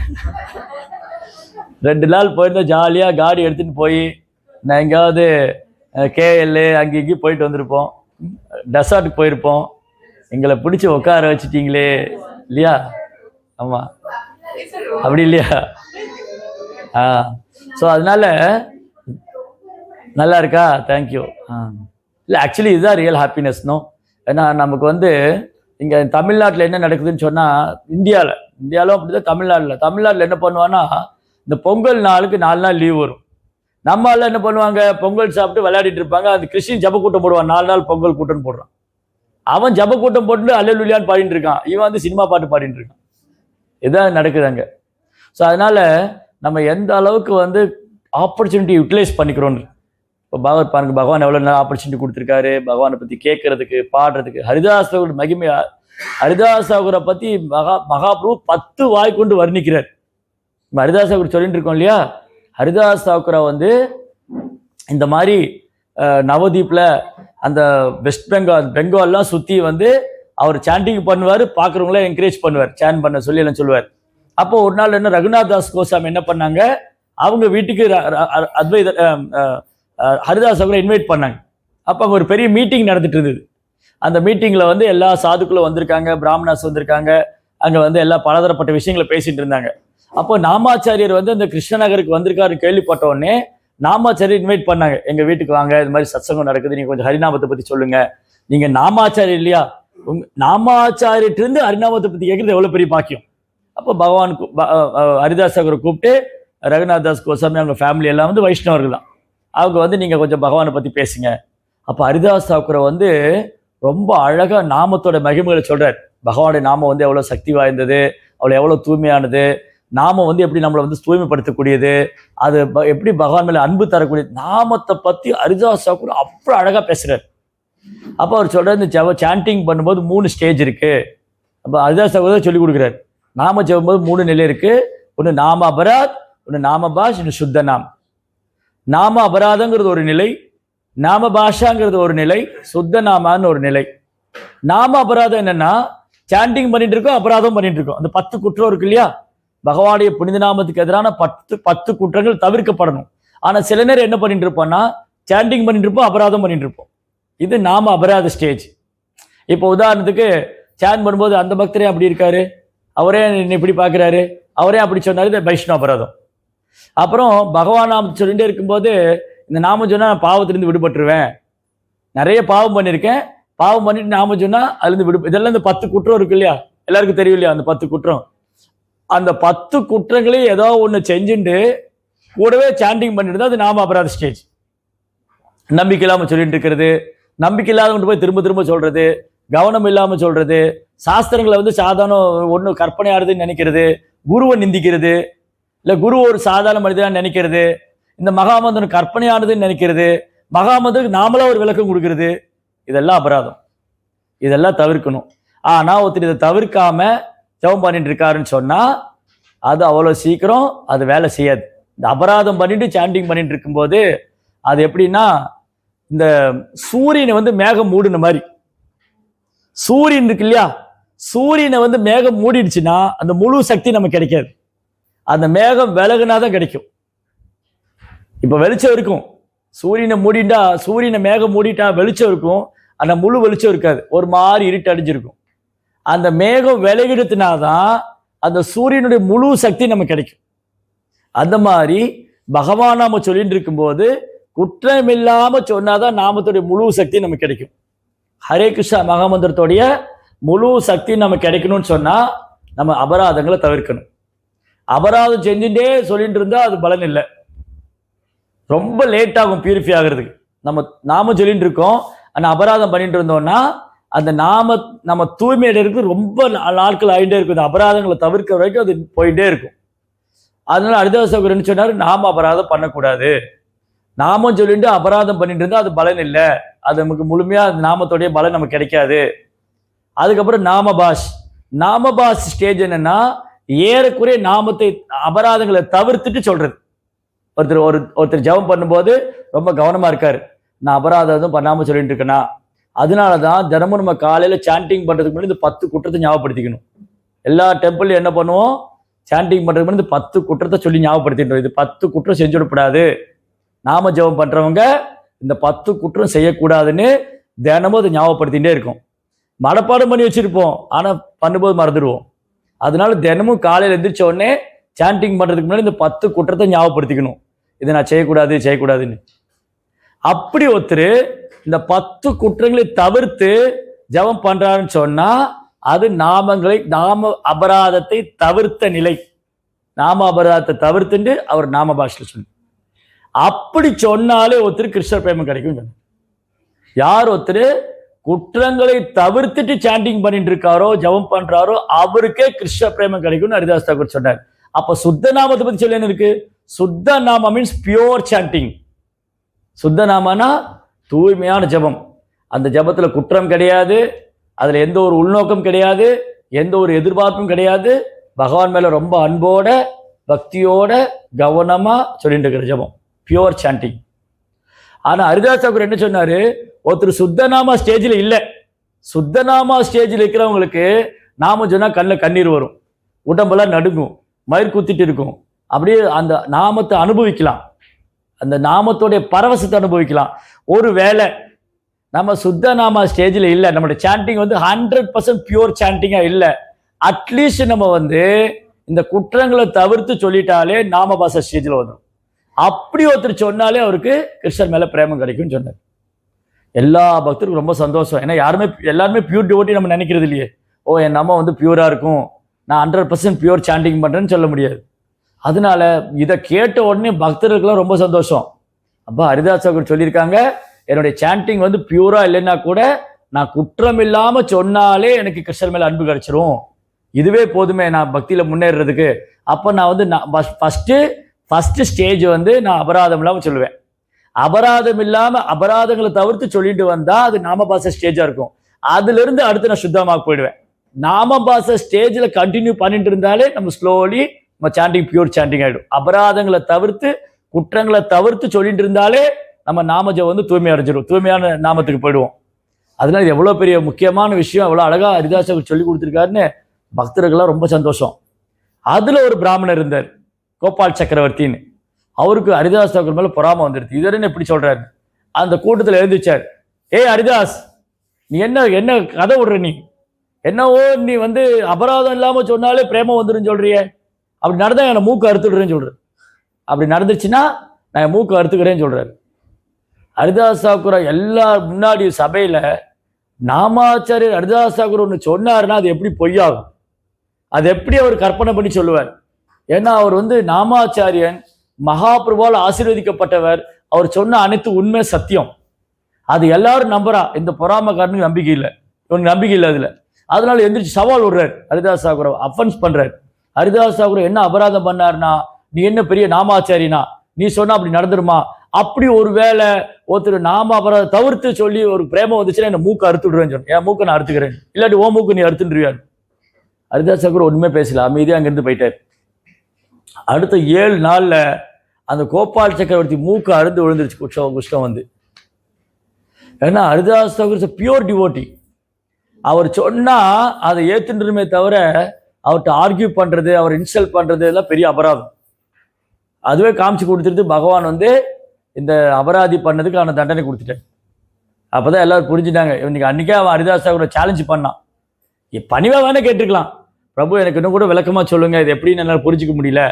அப்படி பணிவா அடக்கமா கேட்டிருந்தா வேற. சவால் விடக்கூடிய மனோபாவத்திலையும் ஹரிதாஸ் தாக்கூரை இன்சல்ட் பண்ற மாதிரி சொன்னதுனால அவனுக்கு பனிஷ்மெண்ட் கிடைச்சது. பட் ஹரிதாஸ் தாக்கூர் அதை வந்து அபராதமா எடுத்துட்டுல, அவர் அங்கிருந்து போயிட்டார். இப்படி ஹரிதாஸ் தாக்கூர் எங்க போறாரோ, யாரை சந்திச்சாலும் பகவான் நாமத்தை பற்றி சொல்லிக் கொடுப்பார். அப்போ ஹரிதாஸ் தாக்கூர் எப்பவுமே அத்வைதருடைய சங்கத்துக்கு வருவார். அத்வைத பிரபுவோட சங்கம் வந்து அவர் கூட இருப்பார். ஒரு நாள் அத்வைத பிரபு என்ன சொன்னா, நீங்க வந்து எங்கேயும் போகாதீங்க, நானே உங்களுக்கு பிரசாதம் கொடுத்துட்றேன், இங்கே கொஞ்ச நாள் இருங்கன்னு சொல்லி சாந்திப்பூர்ல தங்கியிருக்கார்.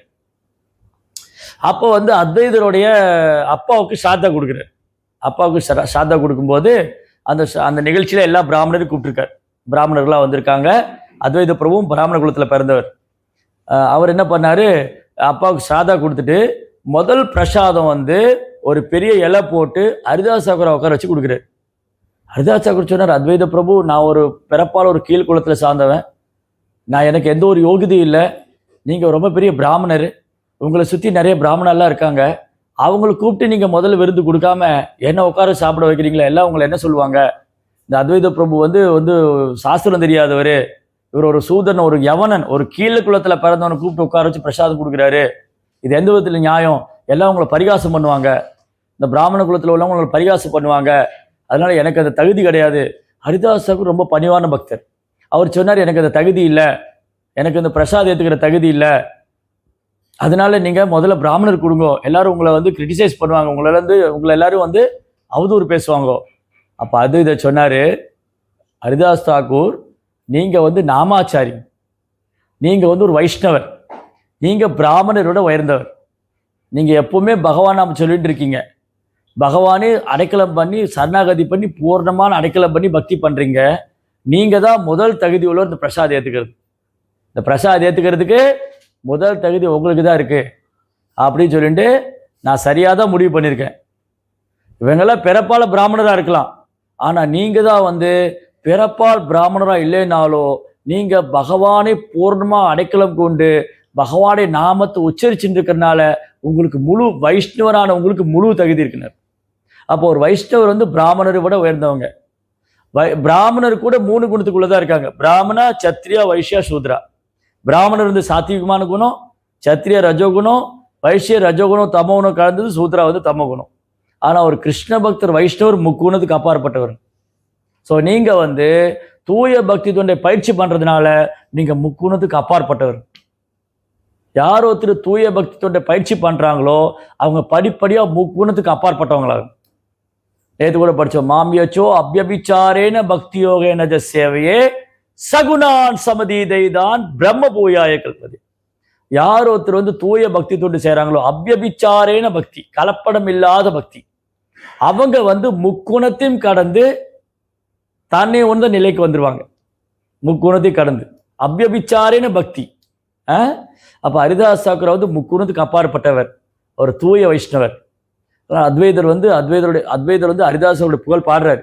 அதனால என்னை யாரு என்ன ஏளனமா பேசினாலும் சரி, என்னை யாரு கிரிட்டிசைஸ் பண்ணாலும் சரி, என்னை யாரு அவதூறு பரப்பினாலும் சரி, ஹரிதாஸ் தாக்கூர் உங்களுக்கு தான் முதல் அதிகாரம் இருக்கு இந்த பிரசாதம் ஏத்துக்கிறது இல்லை அப்படின்னு ஹரிதாஸ் தாக்கூரை உட்கார வச்சு அத்வைத பிரபு பரிமாறுவார். இன்னொரு நாள் ஹரிதாஸ் தாக்கூர் அப்படி ரோட்ல சாண்டிங் பண்ணிட்டே போனார். அந்த நவதீப் தெற்கல்ல ஜெபம் பண்ணிட்டு போகும்போது ஒரு பாம்பு ஆட்டி வந்து பாம்பை வச்சு வித்த காமிச்சுட்டு இருக்கார்.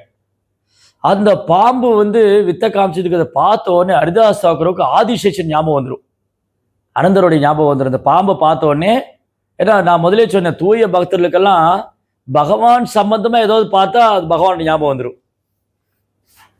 அதனால அவர் என்ன பண்ணாரு, இந்த பாம்பை பார்த்தோன்னே ஆதிசேஷன் ஞாபகம் வந்து ஹரிதாஸ் தாக்கூர் வந்து ஹரே கிருஷ்ணா கிருஷ்ண கிருஷ்ணா ஹரே ஹரே ஹரே ராம ராம ராம ஹரே அப்படி மயங்கி விழுந்துட்டார். அந்த கூட்டத்துல மயங்கி விழுந்து தரையில உருண்டு பிறண்டு கிருஷ்ணா கிருஷ்ணா கிருஷ்ணான்னு மூர்ச்சி அடைஞ்சு போயிட்டார். அந்த பாம்பாட்டிக்காரர் பார்க்குறாரு, இந்த மாதிரி யாரும் இது வரைக்கும் பண்ணதே இல்லை. அவர் நிறைய இடங்களில் போய் பாம்பு காமிச்சு வித்த காமிச்சிருக்காரு. இந்த மாதிரி அந்த பாம்பை பார்த்துட்டு அது மூலமா பக்தி பரவசமாயி தன்னை மறந்து கிருஷ்ணனுடைய நாமத்தை சொல்லி தரையில உருண்டு பிறண்ட நபர்கள் அவர் யாருமே அவர் பார்த்ததே இல்லை. இதை ஃபர்ஸ்ட் டைம் பார்க்குறாரு. அது பாம்பாட்டிக்கு புரிஞ்சு போயிடுத்து இந்த ஹரிதாசரோட உடம்புல என்னென்ன மாற்றம் ஆயிடுச்சுன்னு. அவர் கண்ணிலேருந்து கண்ணீர் வந்தது, உடம்பெல்லாம் மயிர் குத்திட்டது, அவர் நான் வந்து தழுதெடுத்து இதெல்லாம் பார்த்து ஹரிதாசரோடைய அந்த பக்தியை பார்த்து இந்த பாம்பாட்டிக்காக பிரமிச்சு போனார். அவர் இன்னொரு நாள் ஒரு இடத்துல பாம்பை வச்சு வித்த காமிச்சிட்டு இருக்கும்போது இந்த கூட்டத்திலிருந்து ஒரு ஆள் இருந்தா அவன் போய் என்ன பண்ணா, இந்த பாம்பாட்டி வித்த காமிச்ச பார்த்தவன் இவனும் என்ன பண்ணா, அந்த கூட்டத்துக்குள்ள இருந்து கிருஷ்ணா கிருஷ்ணான்னு தரையில விழுந்தான், மயங்கி விழுந்தான். உடனே இந்த பாம்பாட்டி என்ன பண்ணா, ஒரு பெரிய தடி எடுத்துட்டு அவனை அடிக்க போனான். அவனை அடிக்க போனோடனே இவன் இந்த பாம்பாட்டிக்கான அவனை அடிக்க வரான்னு தெரிஞ்ச உடனே அவன் எதிர்த்து ஓட ஆரம்பிச்சிட்டான். இவனை துரத்தின்னு போற அடிக்கிறதுக்கு. அந்த கூட்டத்தில் உள்ளவங்களாம் கேட்குறாங்க, ஏன் வந்து அன்னைக்கு ஹரிதாஸ் தாக்கூர் மயங்கி விழுந்தப்ப நீங்க பேசாம இருந்தீங்க, இந்த ஆள் மயங்கி விழுந்தப்ப எழுந்து ஏன் அடிக்க போனீங்க? அப்ப அந்த ஆள் சொன்னாரு, அந்த ஹரிதாஸ் தாக்கூர் இருக்காரு ஒரு தூய பக்தர். அவர் வந்து பகவான் மேல உள்ள பிரேமத்தினால இந்த பாம்பை பார்த்தோன்னே ஆதிசேஷன் ஞாபகம் வந்து மயங்கி விழுந்தாரு. இவருக்கான ஏமாத்துக்காரு. அவர் ஹரிதாஸ் தாக்கூர் மாதிரி இமிட்டேட் பண்ணிட்டு எனக்கு எல்லா புகழ் கிடைக்கும், என்னையும் பெரிய பக்தர்னு சொல்லுவாங்க அப்படின்னு சொல்லி இவன் நடிச்சான். அதனால இவனை உத கொடுக்க போனேன்னு. ஸோ அதனால என்னைக்குமே ஒரு தூய பக்தரை இமிட்டேட் பண்ணக்கூடாதுன்னு சொல்லியிருக்கு. அந்த பாம்பாட்டிக்காரன் புரிஞ்சுட்டா இவன் வந்து ஹரிதாஸ் தாக்கூர் மாதிரி நடிக்கிறான் அப்படின்னு. அவனை உதைக்கணும்னு தடி எடுத்துன்னு போனேன்னு சொன்னார். இந்த மாதிரி ஹரிதாஸ் தாக்கூரை வந்து அங்கங்க போய் நாம சங்கீர்த்தனை பண்ணி சாண்டிங் பண்ணி எல்லாருக்கும் கிருஷ்ணநாமத்தை கொடுத்துட்டு அப்புறம் மகாபிரபு கீர்த்தனம் ஆரம்பிச்ச உடனே அதுலயும் வந்து கலந்துட்டார். மகாபிரபு கீர்த்தனம் பண்ணும்போது ஹரிதாஸ் தாக்கூரும் அந்த சங்கத்துல வந்து கலந்துட்டார்.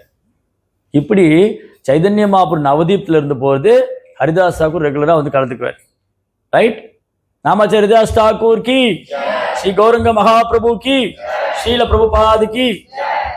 ओके.